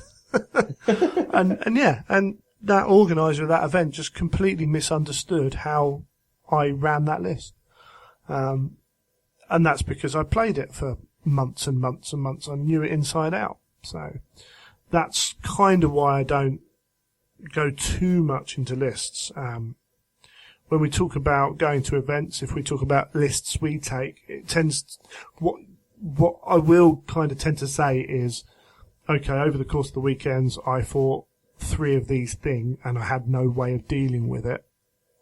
Therefore, I've decided that I need either unit A, B or C in my list somewhere, no matter if I think it's overpointed or whatever, because they can deal with that threat.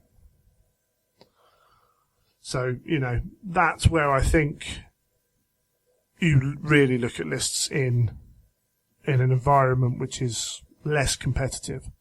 The Spartan was a prime example. For a long time, the Spartan was the key piece in armies. And if you couldn't deal with it, it dominated the battlefield.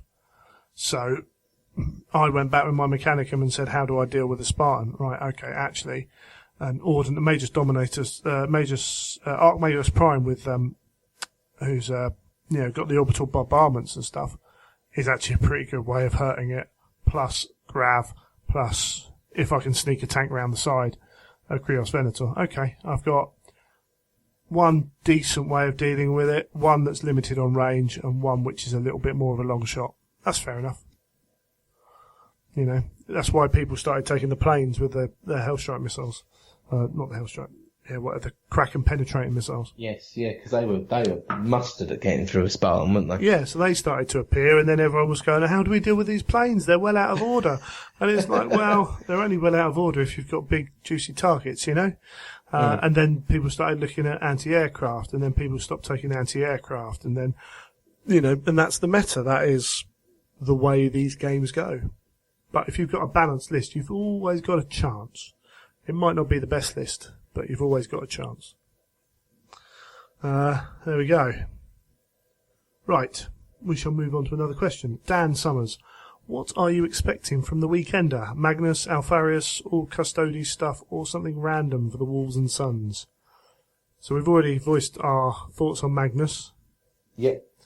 Alfarius, wouldn't bet on it. No.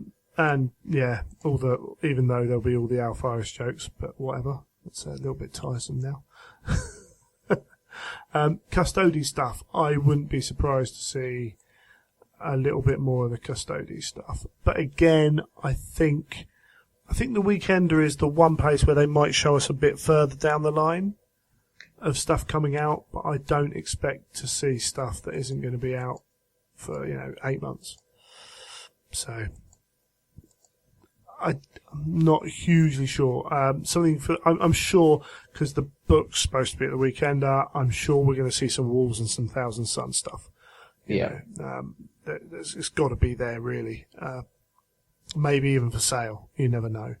So we're going to see. I would love to see the Space Force Contemptor. We're wish listing though. This is not expecting. I've got to the point of not expecting much, but hoping or, wish listing for stuff. But even then, I don't wish list too much because I'm like, whatever's there's there. Yeah.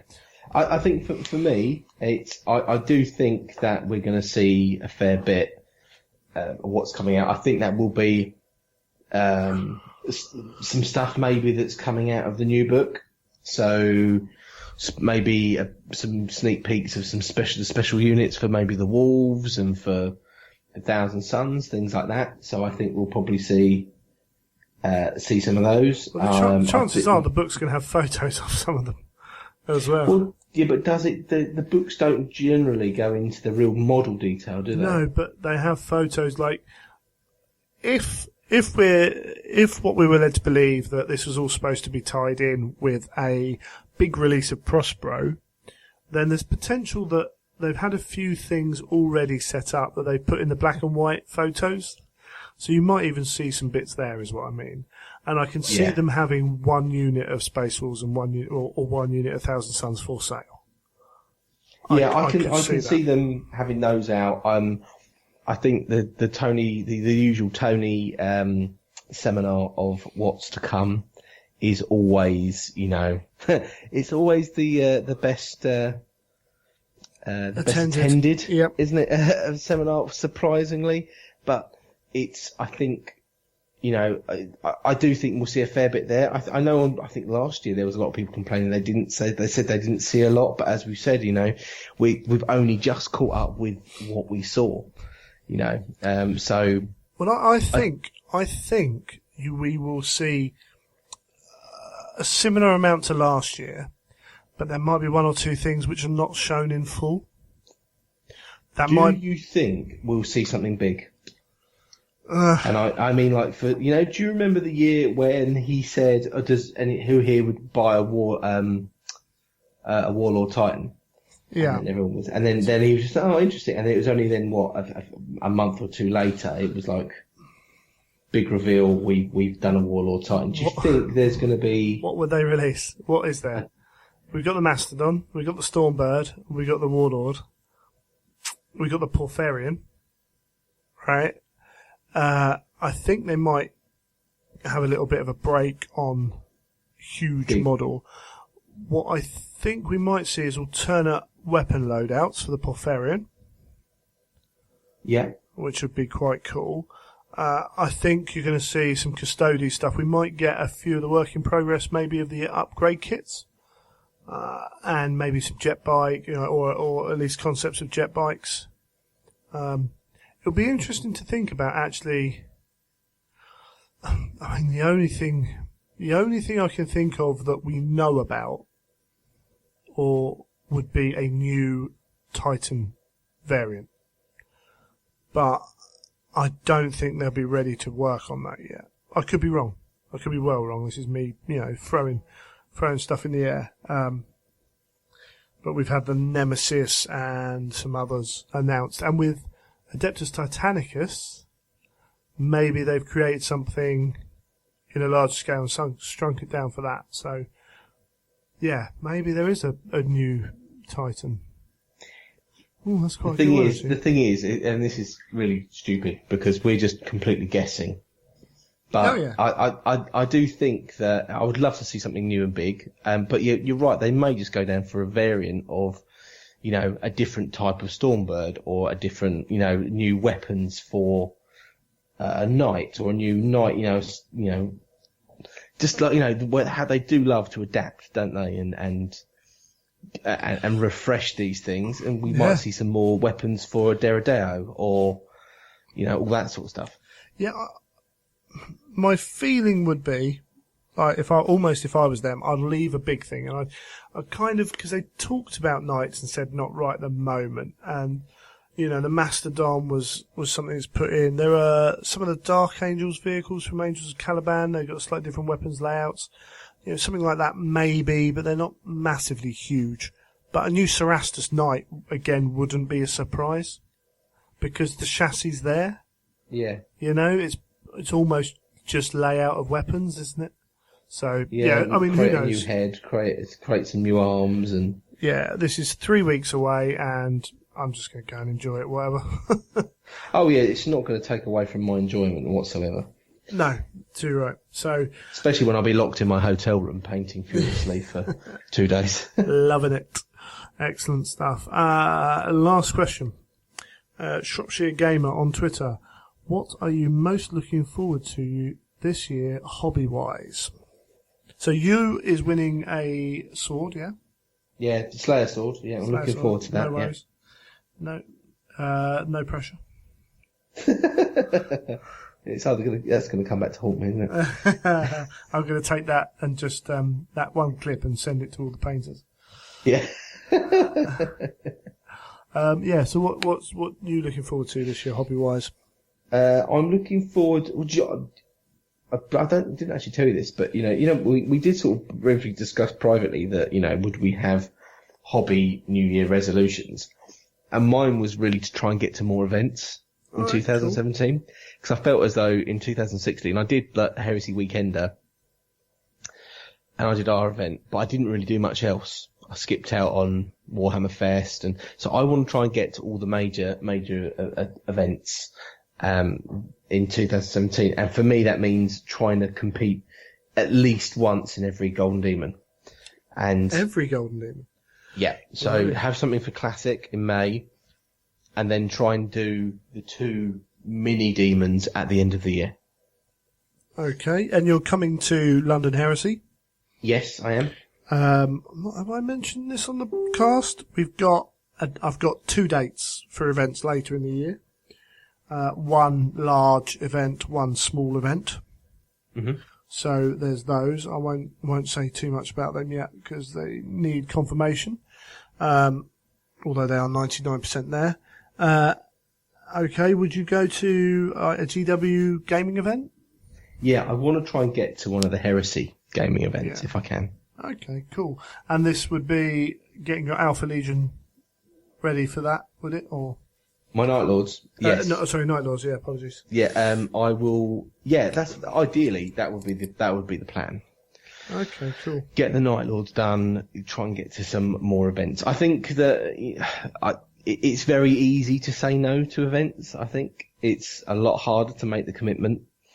It's very easy to go, I think I'm busy that weekend. And sort of... Well, especially when you've got 2 kids, a wife, and particularly with a young lad being ill, being able to say, oh, by the way, love, I'm going up to Nottingham for 2 days, 2.5 days, spending X amount at the event, X amount on hotels, having a great laugh. You're looking after the kids. Yeah. You have to be sensible with that kind of thing.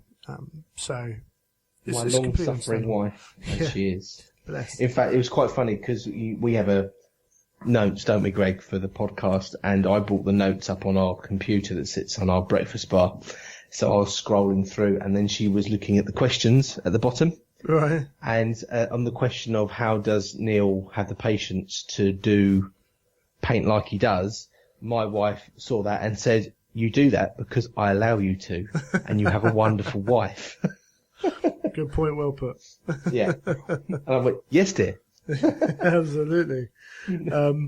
Yeah, so we just let out, sometimes we have notes for the show.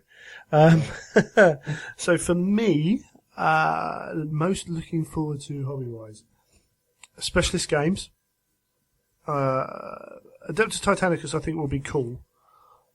It's almost the next game. If it is a squad-based game, there's so much chatter about it. No one really knows what's going on with it. But if it's a squad-based game, we can use it in Heresy. Simple as that. Whether it's Heresy setting or not.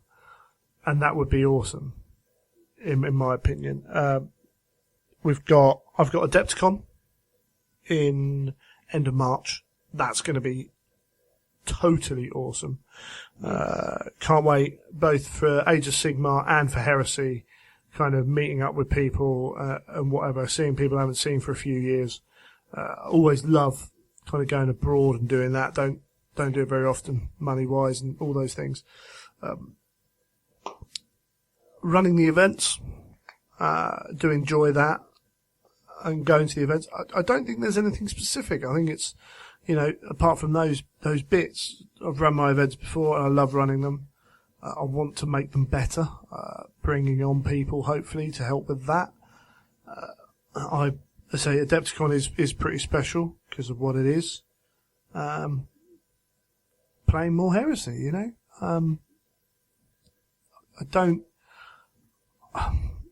it's like the Inferno book has been so long in coming. We've known about it for so long.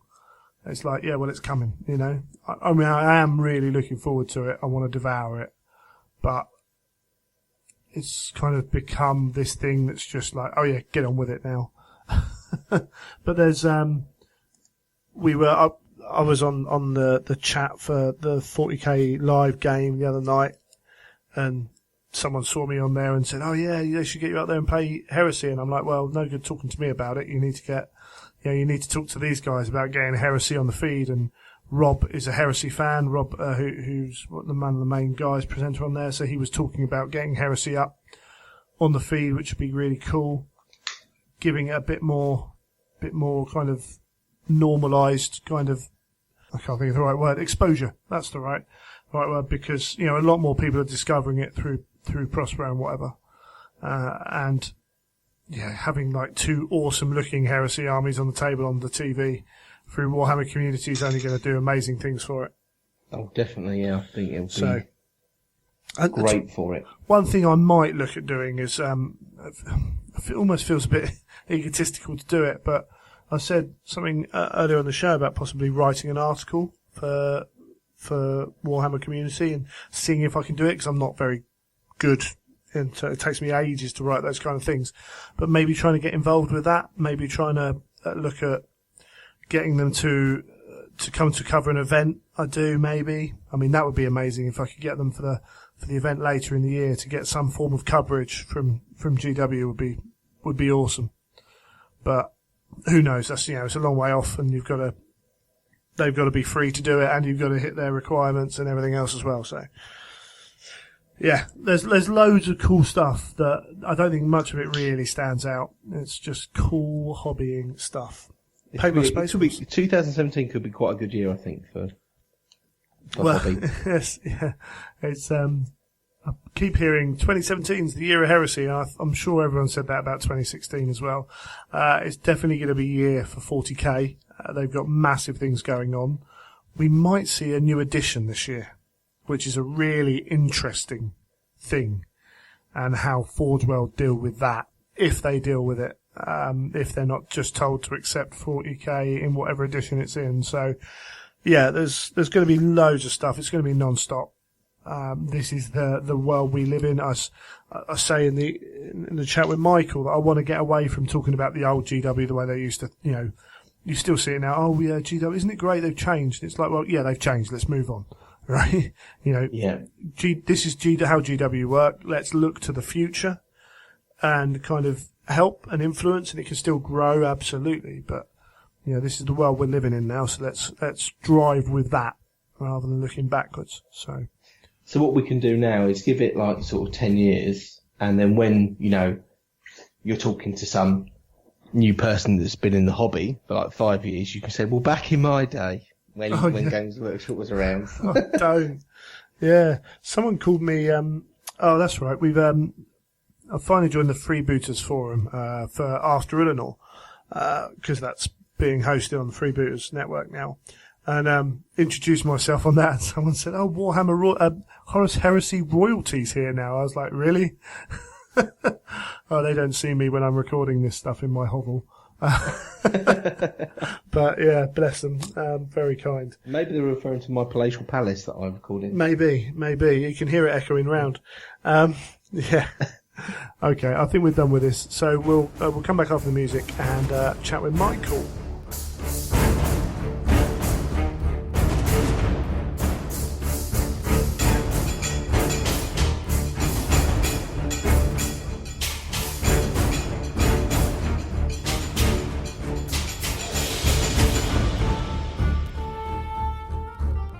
So, welcome once again, Michael from Track of Words. How you doing? Very well, thanks. How are you? Yeah, I'm ploughing on, as they say. Plenty of books to read and not enough time to do it. It's always the problem. Especially with Games Workshop. Seem to really keep churning them out at the moment, which is a good thing. It's a good thing. Lots of opportunities out there to read about different stuff. In which case, shall we mention very briefly a little short that came out that might be relevant to, adding on to the heresy? I think that's right. So every Monday there's a short story released as an ebook, and this Monday was Extinction by Aaron Dembski-Bowden. And some people might have already read that. It was released back in 2012, I think, in a Games Day anthology, and then it came as part of the expensive but beautiful first edition of the Talon of Horus. And it's sort of one of those stories that's post-heresy, pre the book an author's working on, in this case the Talon of Horus. And it sort of talks a little bit about what happened to the Sons of Horus when the heresy ended, and how did they end up in the place they're in by the start of the Talon of Horus.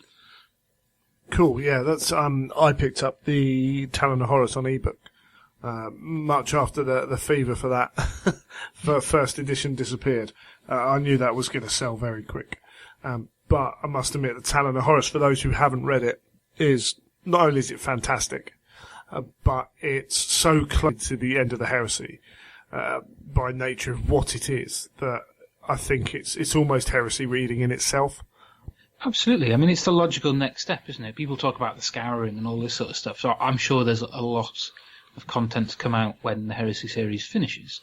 But we've already got things like the Ahriman series, which ties in to a certain extent, and Talon of Horus absolutely does. And in this short story, I mean, it's not set 5 minutes after the end of the Siege of Terror, it's a little bit after that, but if you can imagine, the traitor legions have retreated to the Eye, and all the other traitor legions are trying to figure out someone to blame. I mean, this is great stuff. This is that sort of obvious question of, well, what happened next? Like, Horus is the guy who kept them all together, so what happens to them? And what happens to the rest of his guys? So that's sort of what this story does, and it's short, it's episodic, doesn't have a lot of Abaddon in it, but it's pretty powerful stuff. It's definitely worth checking out. If you're a Heresy fan, if you're a 40k fan at all, I'd say, if you've read Talon of Horus, it doesn't it's not essential, it doesn't spoil anything or what have you, but it's a nice little, oh, okay, that's sort of what happened. Yeah, I mean, there will be a lot of ADB fans anyway, who might not necessarily have picked up the first edition, so they might not have read this.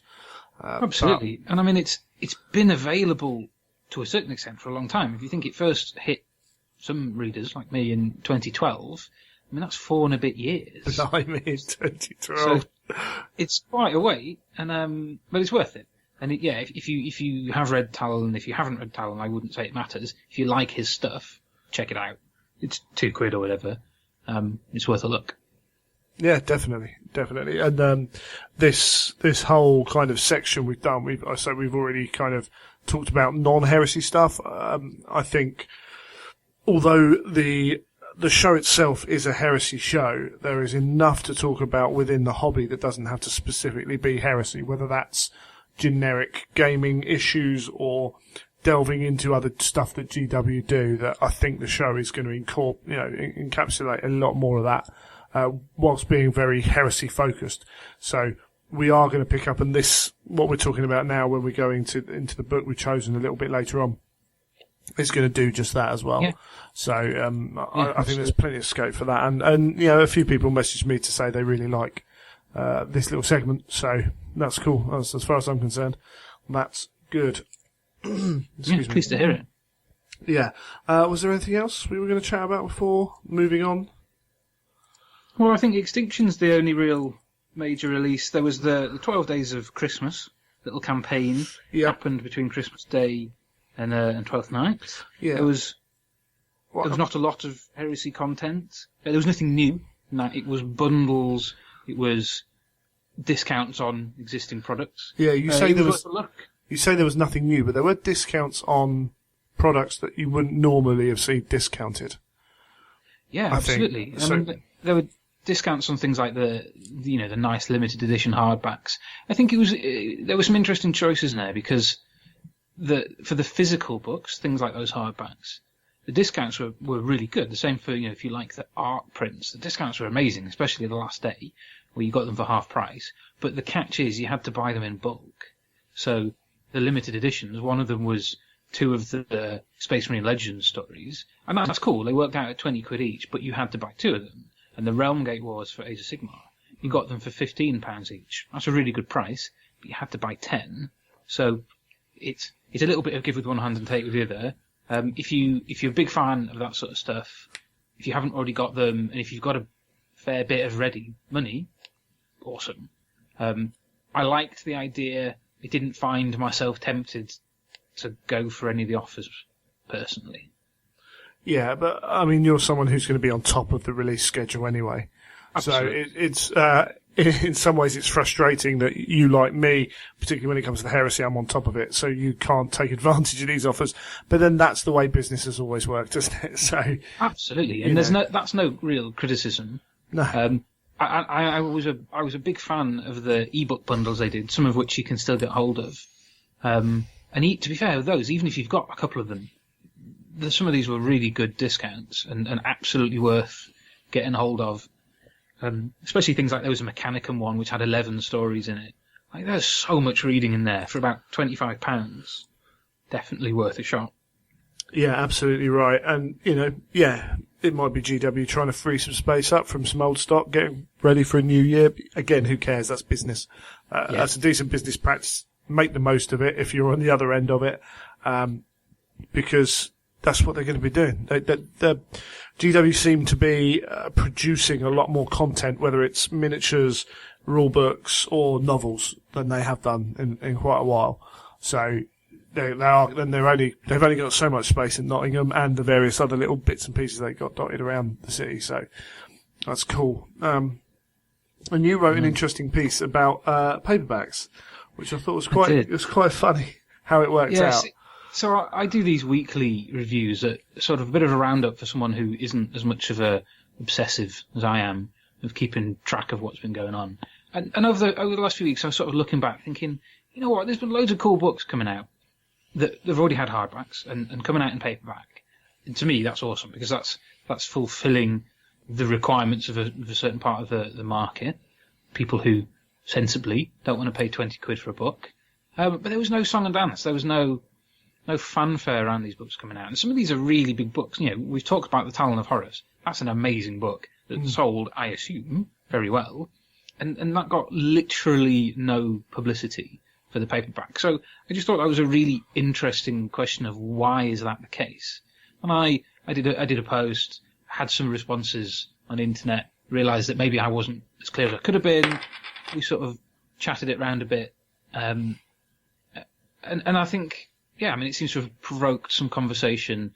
There seem to be a lot of people who go, rah, rah, rah, rah, why aren't I getting these books in paperback? I mean, that's sort of a different question of why paperbacks come out later or delayed and that sort of thing. To me, the interesting question is, once a decision is made to put a paperback out, why would you not promote that?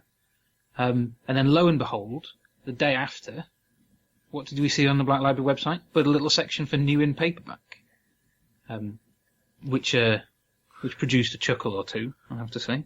Well, you know, happy coincidence, or whether they've noticed the chat online.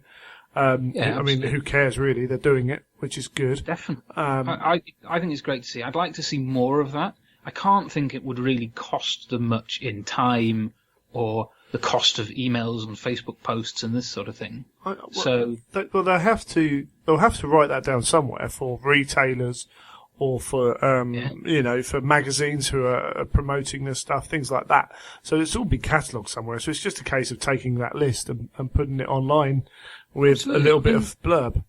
These things will have been in the book trade for months, probably, in the book trade catalogues for Amazon and the high street retailers. So I suppose the sales and marketing guys at Black Library, I'm sure, are very aware of what their release schedule's like. I appreciate that, maybe there's not always the time and the inclination to promote older products when you've got cool new stuff coming out. Certainly wouldn't suggest they should do it to the exclusion of awesome new hardbacks. But what they did, putting up a few little images under a new in paperback section, cool. Well, it was only up for a couple of days. It's been replaced by something else now, but hopefully that sort of thing will continue. Drop it in at the end of an email. I got an email in yesterday, I think, about the new Magnus limited edition, which is coming out soon. Whack something in at the bottom there to talk about Praetorian of Dawn coming out in paperback. I mean, that's a heresy book. Yeah. Make a song and dance about it. And this is a big selling title. Yeah, a heresy book that generated a lot of discussion and a lot of internet presence as well. Absolutely, I think you're right. Even if it was just once a month, at the end you had, did you know these came out in paperback this month? So it doesn't have to be a big song and dance, but to have somewhere where it is dedicated to say in paperback, these have come out. I think Aaron's gone on to say that Talon Horror sold particularly well for one of his books. So yeah, it makes sense not only for the company, but of course all the writers get commission. Yeah, so they're going to want to see it advertised, aren't they? Because and we have had, if you're on the forums, you can see that some people try and get the information by searching through Amazon, who are very keen to put updates, whether they're right or wrong, very early for the release of paperbacks. And we also get that information sometimes from a few other places where people are looking through. But if you aren't sure if a book's in paperback, you can always go to Black Library website and search for the title of the book. Yeah. And it will come up with all the instances of that book as well, which I think some people do forget. Some people say the Black Library site's not great. I haven't had many issues with it. I can understand its search function is very kind of set one way. But actually, if you're looking for something specific, it's pretty good. It is. I think it could maybe do with a bit of a sitemap or just some slightly more flexible, not search functionality, sort of browse functionality. Yeah. For example, it's quite quick that there'll be a page and you think, great, this gives me really easy access to something, and then that page disappears. It's there if you know the URL. There's been some short stories coming out to tie in with an Inquisitor Martyr computer game, and one popped up a couple of days ago, yesterday. Great. So there's a page about that, and then that page disappears because other stuff comes into the website. Yeah. Now you can't find that if you search for it, because it's not a Black Library product. It's a link out to somewhere that's free. So if you search for it, it's actually not going to display. But if you know the URL, that page is still live. It's just not accessible. So maybe some form of sitemap, just some slightly better sort of breadcrumbs functionality. Yeah, but it costs a lot to update websites, depending on how you got it built. So, it's just one of those things. Yeah, absolutely. It is what it is. But yeah, if they, as you say, ultimately, if they let everyone know at some point, then that would lead them to go look for it. But, yeah. Cool. So what we're going to talk about is one of the Hatchet Partworks releases. As I said, guys probably remember that we advertised it. We gave away a copy of the whole subscription, and to get sent these iconic books of Warhammer 40,000, we did The First Heretic. Horus Rising's already out in there. A number of other books, some of which I've read, some of them I haven't. And one classic, iconic 40k book, Xenos by Dan Abnett. Yeah, I think that's such an obvious choice in the best possible way. I don't mean that as a negative. I was slightly surprised that The First Heretic was issue 1. It's not the start of the heresy. It's midway through. I thought that was an interesting choice until you think, well, actually, arguably, there's a particular moment in The First Heretic, or there's a few moments that really resonate through the heresy and then into 40k. So I sort of thought, cool, that's a ballsy but interesting move. And then Xenos' I think issue 2 was, Xenos is probably the book that if someone came to me and said, look, I'd like to start reading some of these cool Warhammer books, what should I read? Well, there's a lot of choices, but I think ultimately it boiled down for me to Xenos, because it is iconic, it's a classic, and it's a justified classic. It's not overhyped, it's not undeserved in its fame, it is genuinely brilliant. I think that question's asked a lot on Facebook groups. People are either new to 40k, who maybe read fantasy, or are new to the whole hobby. Which 40k book should I read? And Xenos is always, or the Eisenhorn trilogy is always one of the ones that's named, along with Gaunt's Ghost and a few others. But Eisenhorn is always named in that. And yeah, it's interesting in the way we talked about modern 40k literature being a bit bolt-porny, and maybe they're moving back away from that, whereas this is very much kind of what people would want to hark back to. Yeah, I think that's right. I mean, if you think back to when it was released, so it came off the back of the Inquisitor game. Yeah. Gav and people like that worked on. It was a larger scale miniatures game, which was, for me personally, exceptionally complicated but cool. Very. And there was this great character of Inquisitor Eisenhorn who had a model and he looked awesome, and there was a little bit of sort of background to him and a few of the characters in the rulebook, which was really well done, and these were evocative, well drawn characters. And Dan, I don't know if he asked or was asked to write this, so it came off the back of that game. And I think what the game did was broaden the horizons a little bit. It took the focus away from loads of Space Marines or loads of Orcs or what have you, down to a small number of more human characters, although there was an unkillable Space Marine in it. An unkillable Space Marine who could throw his gun harder than the bullet from that gun hitting you, which is a classic. Yeah, this is where you said Inquisitor is complicated, and yeah, I think there are some major flaws with the game design of Inquisitor, but the theme behind it, as you say. The theme was fantastic. In a way, where you say it broadens the horizons, it also really narrows down, because this is about... we're going to see some inquisitorial books this year, aren't we? Chris Raitt and John French.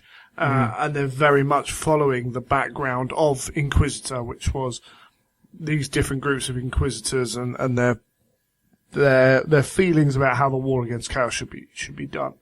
I think that's right. I mean, the whole thing with Inquisitor and all the stuff that's come off the back of it was it showed a different side to the 40k universe that's not battlefields full of hundreds, thousands of soldiers. But you're right, it broadened it out to go, look, there's more than just the big wars, but now let's go and take a focus at a tiny little thing, which are these small groups of supremely dedicated, ordinary people going out doing really scary stuff. I thought the game illustrated that nicely. The Eisenhorn novel and series, Xenos and so on, and what that spawned, were an amazing opportunity to delve into what 40k is like behind the scenes, behind the battles. You don't get that in a normal game of 40k. You don't think, oh, well, I wonder what happened in the city where these guys all grew up. You just concentrate on killing each other, and that's fine. But I think the novel, Xenos especially, was the first time I'd ever come across that. And I'm not going to say it's the first time it ever appeared, I don't know. but it was certainly the first Black Library novel I'd read that went, wow, look at these worlds and these people and how these structures work, and oh my god, Inquisitors are so cool, but they all hate each other and they all work at different objectives. And yeah, like you say, they approach dealing with chaos or whatever they deal with, heretics and the aliens and what have you, in such different ways. And you think, wow, there's scope here. This is what 40k is amazing for, because there's 30 plus years of life been breathed into the setting. Yeah, absolutely right. Yeah. And Dan does, this is very much a Dan Abnett book. All the things that people love about Dan Abnett are here, and a few of the things that get on people's goats about Dan Abnett are here as well. And that is, at the end of the day, every author's got their things that you're going to like and not like. Yeah, and that's right. I mean, Dan, whether you like him or not, it's hard to deny that he has a knack for world building, for sort of breathing life into a setting. So the places that Eisenhorn goes and visits, the geography of them, the life he breathes into the sort of the secondary characters who populate these places, it's so vivid. It is for me anyway, and I think it takes away from the 40k stereotypes of an Imperial Guardsman is like this and a Space Marine is like this. It goes into the grey areas. You get to see some character types that maybe don't really see very much of. You still don't see much of the pariahs, the blanks, one of those in this series. We, relatively speaking, don't see that much of the RBTs and enforcers and that sort of thing. And this put them front and centre. Wow, that's awesome. Yeah, you're absolutely right. Immediately springing to mind was both of those are in the Caiaphas Cain novels, which again are very much not frontline Warzone novels. No. They very much again take a back look at politics within the Imperium, as well as kind of all those things that go on behind the scenes when battles are occurring.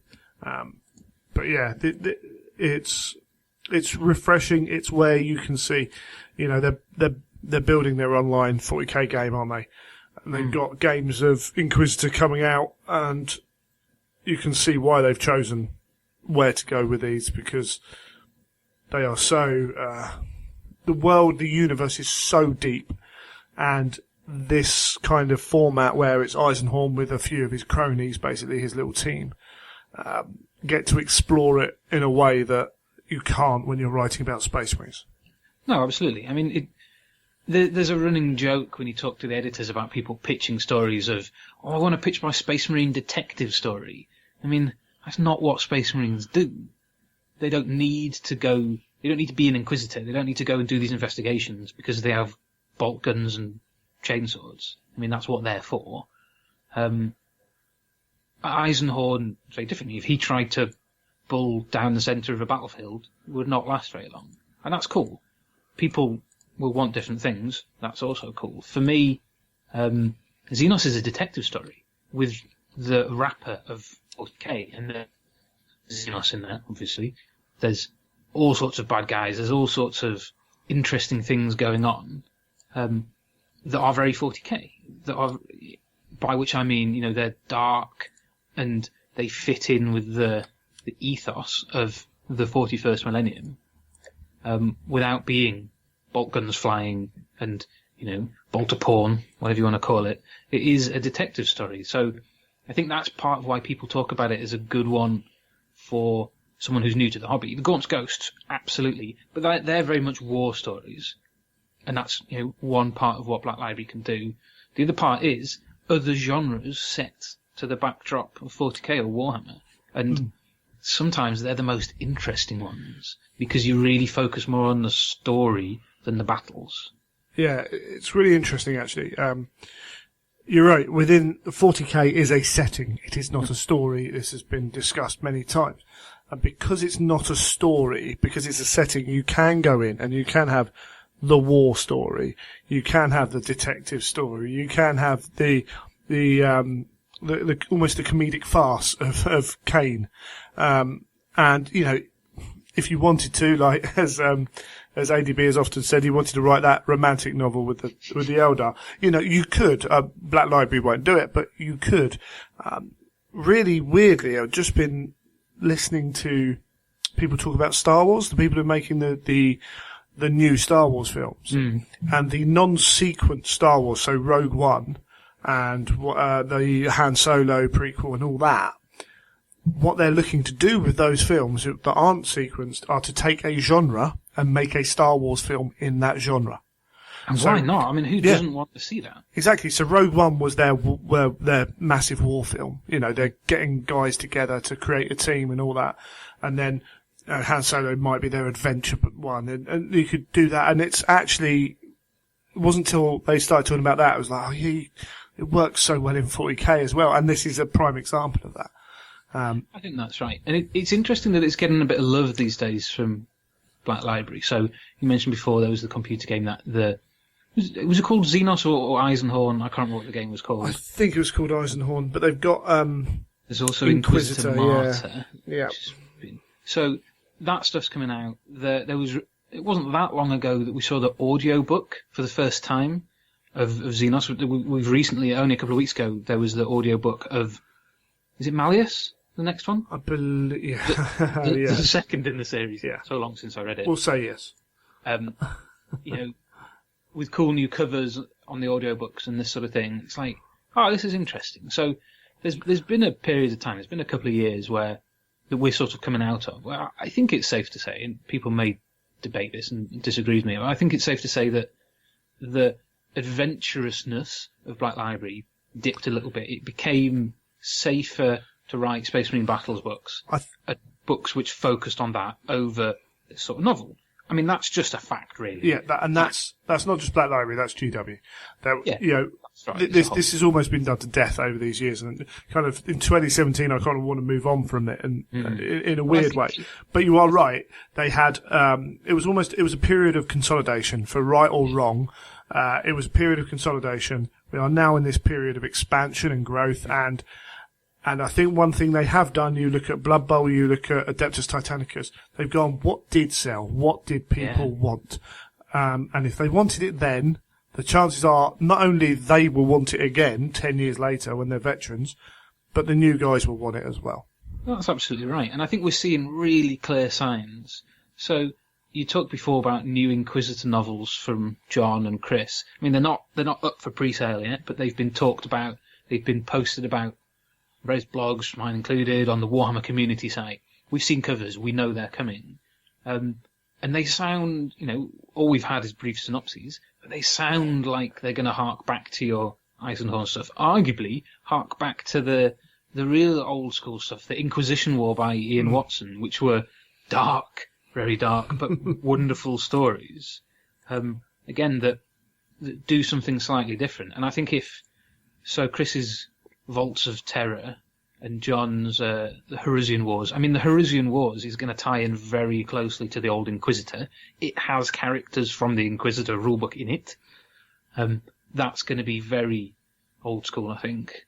But it sounds like Chris's one is as well. You know, it's set on terror. It's Inquisitors inquisiting. I appreciate that's not really a word, but you know, going and doing their job. Well, on terror. I mean, that sounds awesome. This is stuff that people have wanted for a long time. We maybe haven't had so much of relatively recently. I think there are signs that Black Library Games Workers as a whole are going, yeah, we know. We've commissioned this. It's coming. You know, look forward to this. You're going to like it. Yeah. In fact, actually, your use of the word inquisit stuff, therein lies some people's issue with Dan Abnett's writing. I think we can look at, so this, we'll get the story out of the way. So the story is, as you say, it's very much a detective novel. Gregor Eisenhorn and his group of buddies, who we got Beckwin, we've got Fishing, I'm trying to remember, Glor. Amos. Yeah. Midas Betancourt. And as he goes through the series of books, that grows and spurns its own novels with Ravener. We have them going about doing their job, and this is a series, and the character of Eisenhorn does progress into something very different. Very much so, and surprisingly different, I think, based on... there are hints at that in Xenos, but when you get to the end of the series, I mean, it's pretty shocking stuff. It's great, yeah. But it is a really clever story, and I suspect because they wanted to hedge their bets a little bit, it actually works quite nicely as a standalone. If you only read Xenos and you don't have time for the rest, I'm not going to say you're missing out. I don't like saying that. It's lovely. There's loads more to enjoy, but if you don't read any more, that's cool. You get a resolution, because it's the first part. You know, Eisenhorn begins at the start of Xenos on a hunt for a very specific guy, a recidivist, and he's tracked him down. The book begins as he's tracked him down to the final point. You know, like, right, there's a showdown here. At that point, Eisenhorn then realizes this is part of something bigger, which informs the rest of the series. But you sort of get a resolution of a certain extent. But then you sort of think, wow, okay, yeah, we've hit that point. But my God, what's coming next? Oh. And to me, it is engaging. It makes you want to keep reading. Yeah, absolutely right. And yeah, we won't get too much into the story because, I mean, you've got it there. Essentially, it's follow on from that and see where it takes you. What you have first off is you have, say, we were talking about your use of terminology. Dan Abnett is accused by some of creating his own 40K, and that has its strengths and weaknesses. So. Data slates, I'm trying to remember what else are his now. There's a number of things that are 40K. Voxcasters are his. I can't remember now, my mind's gone blank. There are a number of things which are now absolutely adopted into 40K, which Dan wrote as one of the early writers who was pumping out a lot of work. Some will say that as you progress through 40K's kind of founding and strengthening in that early novel area, that some of what he does actually leads away from that. I don't really have a problem with that until maybe the last couple of years. There's been a couple of books where I can understandably say, yeah, was that needed? Does that fit? But I think back at this point, it was still well within that kind of the remit, the world of what he was making. Yeah, I think that's right. And he was probably given the remit of doing that. I mean, if you're an author and you're told, right, well, we've got a setting, we need you to tell a story in it, and we want you to take it away from the battlefield and look at something a bit different. I mean, to me, implicit in that is flesh this world out. You're going to have to find things, because if you just call it iPads and petrol... There were no iPads back then. Well, there were no iPads, but it takes you... It's hard to suspend your disbelief, which is what you have to do when you're reading a science fiction book. If you're reading stuff and you think, well, hang on a minute, this is 30-odd thousand years later and you still use petrol, diesel. I mean, it doesn't work. So, personally, I don't have a problem with it. I've never really come across an example where I thought, oh, come on, mate, you're trying to make this too much about you and not about the setting. I personally haven't spotted that. There are a couple of things. One is Prospero Burns. There are no wolves on Prospero. That has caused some issues, I think. But that was a knowing little thing of absolutely. But I think wolves being Terran wolves and what have you, and I think people perhaps take that a little too literally. I think it's caused some problems purely because of how it was used more than once. And therefore, there's whether intentional, whether, as you said, used that way, it's become there are no wolves on Fenris. It has caused a few issues, and I'm saying I'm not like majorly disappointed with it, but I can see why people have an issue with that. And the other one is actually sometimes people say that those terms lose them in the books, which I don't see personally, but I've heard it from a few people and say it just sounds like techno jargon. And it's hard for them to fully understand and encapsulate what is being said. Yeah. I mean, to me, that sounds like a criticism of 40k. If you're going to levy that criticism, you sort of have to levy it at everyone, because everyone talks about this. Everyone uses these terms. And there are plenty of books where it's far too much about the marks of armour and the patterns of bolt guns. Yep. And you think, I don't really care what pattern bolt gun he's using. I know it's a bolter. I know what sound it makes, and I know what effect it has. And that's not necessary. So, to me, I can actually understand that, and I think if all of this weird terminology pesters you, fair enough. I might say probably go read something else set in the real world, if that's the case, because you're going to find that with everything. If you read, if someone says that as a criticism, go read a book set in the culture, and then come back to me, because Ian Banks does not help you out with that sort of thing. Didn't. Go and read an Ian M. Banks book. Go read a Discworld book. These things don't. They don't pull their blows. They give you in-world stuff. Yeah, that's a fair statement. Maybe those people I've listened to aren't necessarily major book readers. Yeah, but it's something I've heard, so I thought, it's only fair to put that across. Yeah, absolutely. And the one big thing about this book is its point of view. Mm. So, I mean, have you read many first-person? Not in 40k, I haven't. There's, is Ravenna set first person? I think it is. I don't think I haven't read Ravenna. I'm pretty sure that's first person and a deliberate choice. Caiaphas Cain, their first person, because it's his memoirs. Yes, with annotations, you are right, yes. It's not but back then, the Black Library, that's for sure. Yeah, you're right, and this was the first one to do it, really. Which I remember Dan talking and having some issues with, maybe like wanting to write facial tics and things like that, but he's, because you're first person, it's a very different beast from writing from third person. I think as an author, you make some choices when you start a novel. The tense in which you're writing it, the perspective with which you're writing, and they obviously inform the book. Eisenhorn became a book seen through the eyes of an inquisitor, and that sort of is what it is. I think it's interesting. I think anything that's unusual, that goes against the norm, is worth having a look at. It allows him to do that detective story where you're in his head as he's trying to work out what's going on. That if it was from the outside, you'd need other characters. You need exposition from other characters to help you understand what Eisenhorn was doing and why he was making his decisions, I think, if you'd done it in third person. Yeah. I think you're absolutely right. I think, you think back to the classic detective movies, black and white.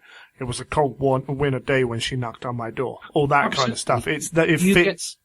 You get the protagonist's internal monologue, internal voice, and it's a powerful tool. If you don't like that, cool. It's not going to be your book, is it? No, absolutely. And that's not a criticism. If you don't like it, you don't like it. That's fine. It's personal choice. I do think that it is part of what has helped it be as well remembered as it is, because it stands out because of that style, that feature. I must admit that by the third time that he walked into a door and was shot at, I knew pretty much which direction he was going to dive to. It's weird how but it's like, he always dives the same way. If only people survived one encounter with him, they'd be able to shoot him really easily.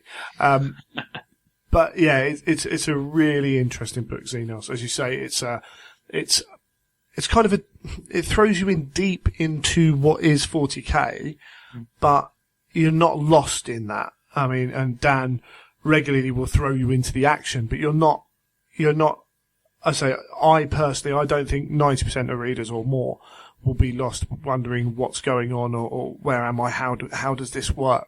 I think it throws you in, and then you've just got to trust him to lead you into the story, which is what Dan does in almost all his books, to be fair. Yeah, absolutely. I mean, it's early Abnett. It's very much sort of its time. It will be interesting to see whether the new Inquisition books take many cues from that. I'm pretty sure John's one won't. I've read a short story that ties into it that was available. You'll have this. It was available as in the chapbook that came at Black Library Live. And I don't.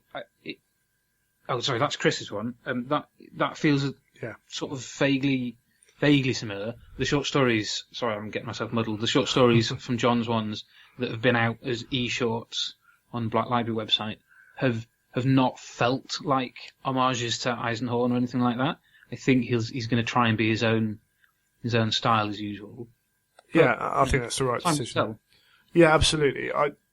It's one of those things I've mentioned before, I think, on the cast as well. It's very easy to forget that Dan Abnett was writing comics and doing bits and then was asked to write books by Black Library. So he very much started his writing at Black Library, and you can see from the early books to the later books a difference in style. And I think there are certain aspects of particularly like the Gaunt's Ghosts, which I don't think would have been quite the same way had he started them now. And that's not a criticism. That is just, you can see it. I think I can see it through, Nick's writing as well. And there's a couple of others where it's like, oh yeah, no, actually he's only written 3 books. And, as they say, experts, 2,000 hours of practice and all that jazz. You're going to get better the more you do it. Oh, absolutely. So, yeah, and these are still, these books are held very close to people's hearts, particularly Xenos. It's ones that you get those people on the Black Library sites who read and read and read and read and read, and they'll read this every couple of years. Yeah. The whole series. So, yeah, it's cool. Yeah, I think that's about all to do with Xenos, or is there anything else you want to... Well, I don't think so. I mean, we run the risk of spoiling it for people who haven't read it. And I know it's been out for a long time. There'll be plenty of people who, for whatever reason, haven't got around to it. It's absolutely worth a try. You can get hold of it. I don't think they currently stock a paperback. You might find one, an old one somewhere, or on Amazon, eBay, what have you. But I think you can get it in ebook. There's an audio book, like I said, which is really good, narrated by Toby Longworth. And he is good. He's really good. So they've got Xenos. He also does the voice of a couple of characters in there. Nothing like how I envisaged it. But the more I listened, I thought, this works really well. Yeah, he's very good, Toby Longworth. Right. So the ebook of all 3, Xenos, Malleus, and Hereticus, is available for £30, and you have Xenos and Malleus at least in audio. Just a quick look at the I don't think Hereticus has come out yet, because Malleus only came out a few weeks ago. But it clearly will do. They're coming out as MP3s. It doesn't look like they're getting CD releases, at least at the moment. Actually, you can also get the Xenos, Malleus, and Hereticus individually as paperbacks. Oh, are they still stocking it? Great. They have them listed. I've literally just typed Eisenhorn into Black Library. Good call. And it's got paperback and ebook available for Hereticus, and then Malleus has got the audio as well. So yes, these are very much available. And if you enjoy them, there's the Ravener series, which follow on. Ravener is a character who's introduced in one of the Eisenhorn books. This is the first of a potential trilogy after that. Although, if you're the type who gets antsy having to wait for the next book, don't start that, because there's going to be a long wait. There's also a bunch of really cool little short stories. There's some audio dramas. There's a ton of stuff with Eisenhorn. Yeah. It's absolutely worth checking out. And as I say, the beauty is if you type Eisenhorn into Black Library, it comes up with a Keeler image. And we've got the purity of ignorance in there from John French as well, because it's linked. And Born to Us and things like that. So plus all the Thorn and Talon and plus all the foreign versions. If you're from another part of the world and you speak whatever language those ones are in, French for sure. Xenos. I mean, if you haven't read it, or it's making me think I need to go back and reread it, I must admit. It's worth it. It's also from a time when Black Library books weren't 500 pages long, so it's not a huge read like some books. It's not like Titanicus, which is a big book, and that's getting a re-release soon as well. Timely, one assumes. Yeah. But Xenos, it's not a huge investment in time. So you should be able to get through that relatively quickly. Yeah, brilliant stuff. Excellent. Well, I think that's done for this show. Yeah. And what I will say is, if anyone's got any ideas for maybe something they want us to look at in terms of the novels going forwards, then hit us up. Let us know. What's the best way to get hold of you, Mike? A few places. I'm on Facebook and Twitter, all both under Track of Words. Or you can leave a comment on the blog. So trackofwords.wordpress.com. I'll respond to all of those. Give me a shout, however. Yeah, and failing that, you can come through me on Yep. the show as well. So, and hopefully we can get a bit of feedback and see what people want us to do. And building forwards, are you at the Weekender? I certainly am. Excellent stuff. So we'll be at the Weekender, and I'm sure we'll be bugging authors there for all kinds of information Yes, no as doubt we have about want to do. Excellent stuff. All right. Yeah, and we'll see you next week. Next Look episode. forward to it. See you later, guys. Cheers.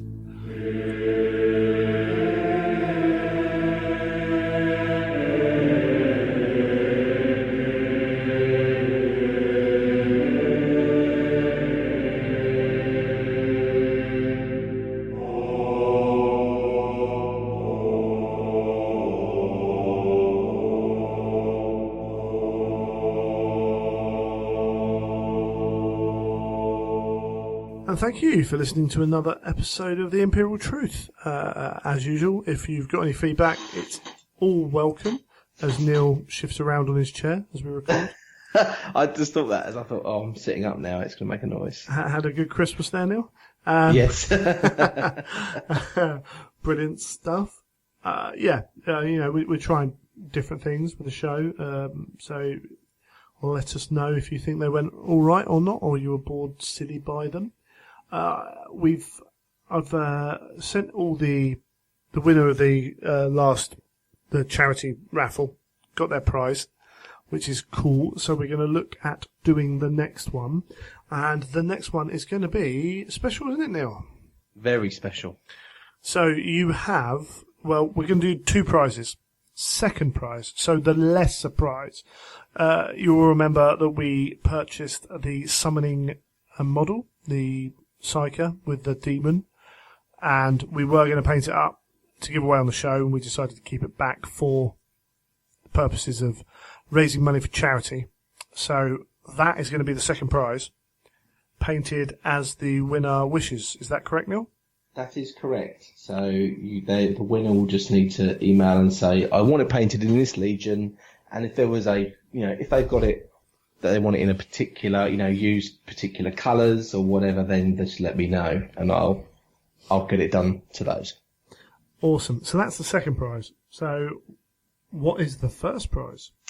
The first prize is going to be the choice of any character series model that Forge will produce that I will purchase, and I will paint to my absolute top level of painting, so my Golden Demon level of painting, and then I will post it out to whoever wins the prize. So quite an undertaking, and you're gonna need to pick what character series model you want, whether it be a Primarch or, some of the special characters could be Abaddon and Loken.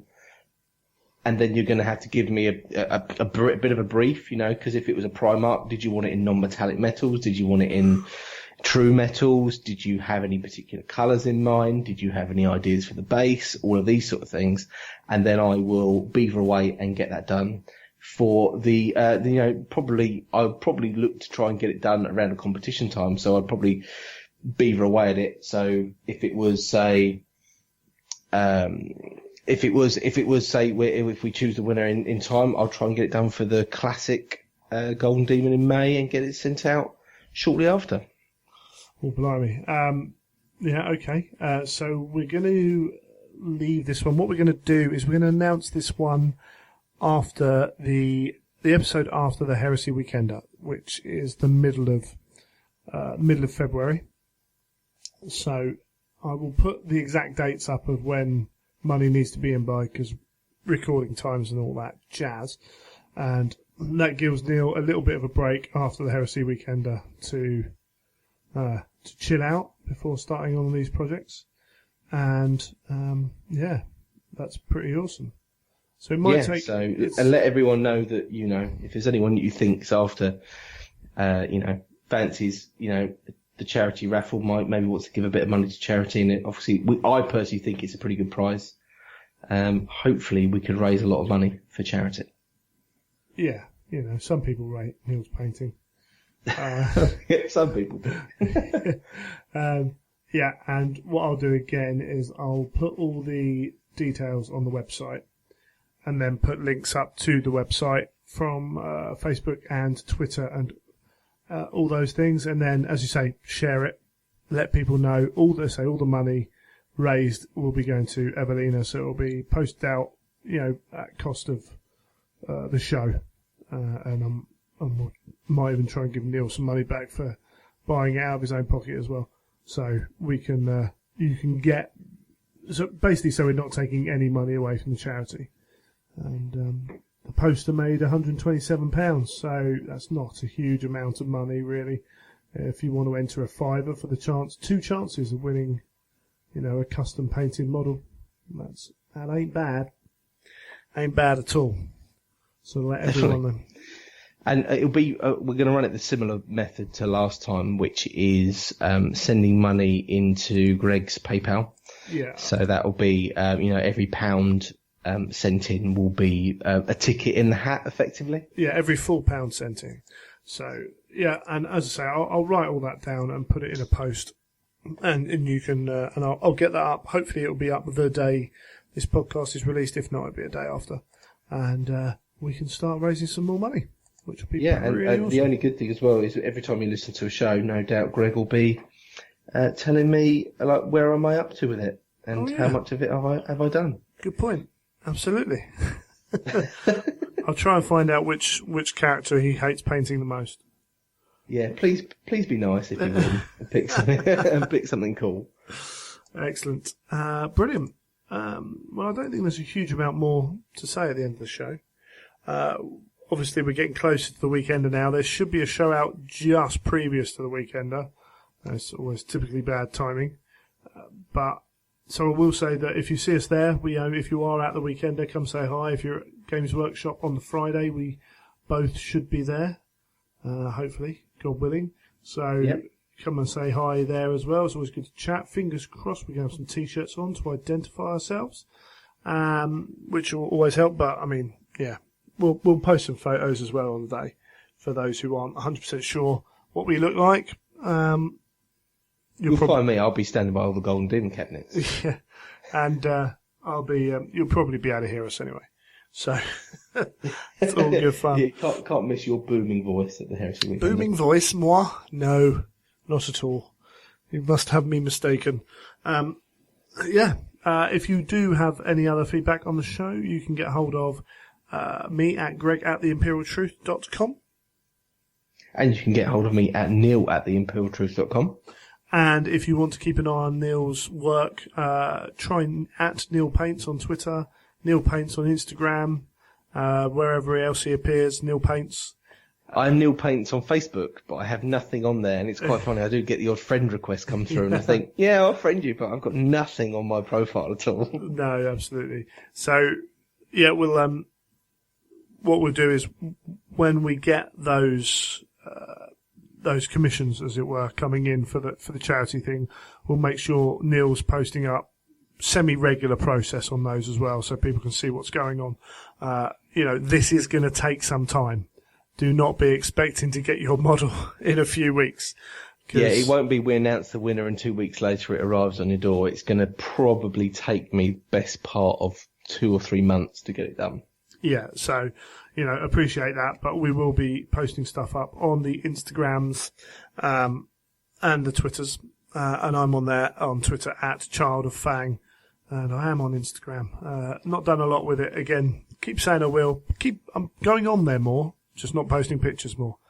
But I have got some finished Stormcast to put up, and with the old Painting Warhammer hashtag, so we will try and get that on there. And that's about it. As I say, go and support us through clicking through the link for Element Games. Go and buy all your Zinch stuff. It's amazing. And there's that Belisarius cool model is just the most awesome Magos ever. And I saw Painter, Forge World Painter, Mark, making a conversion of the Inquisitor lady from that as well. It was fantastic. So there's loads of cool stuff going on there. Go and buy all those cool models and visit the Patreon as well if you want. And yeah, we'll look forward to seeing you guys at the Weekender, and that's a good one actually for the Weekender. Might as well say, I'm going to be posting everything I can. If it's text, it will go on Facebook because it will copy over to Twitter. Photos, I tend to tweet them because it's easier, because Facebook doesn't swap the photos over as well. So I might not be keeping Facebook as up to date with photos. However, Battle Bunnies will be there, and as I say, if you're going to go and visit a site for information like that, make sure it's someone like Battle Bunnies, who aren't, slightly more positive in the way they support the hobby, and Garrow on Facebook. He collects all that information, and he's brilliant at getting it all up as well. On Heresy 30k forums, he does his thread as well. And also there's a Pendrag's pretty good for it. There's quite a few of the Heresy 30k guys who are very good at keeping up to date with stuff. But Garrow kind of, gives up half of his Saturday to do it. So just amazing, really. So all the Inferno information will probably be up there first, because he's pretty cool like that. So you can go to those places and find stuff. And we'll try and tweet and Facebook as much as possible. I'll have my spare battery charged well up for the phone for that one. Definitely, yeah. Brilliant stuff. And we're done for another week. So cheers, Neil. Cheers, Greg. And you have been listening to The Imperial Truth.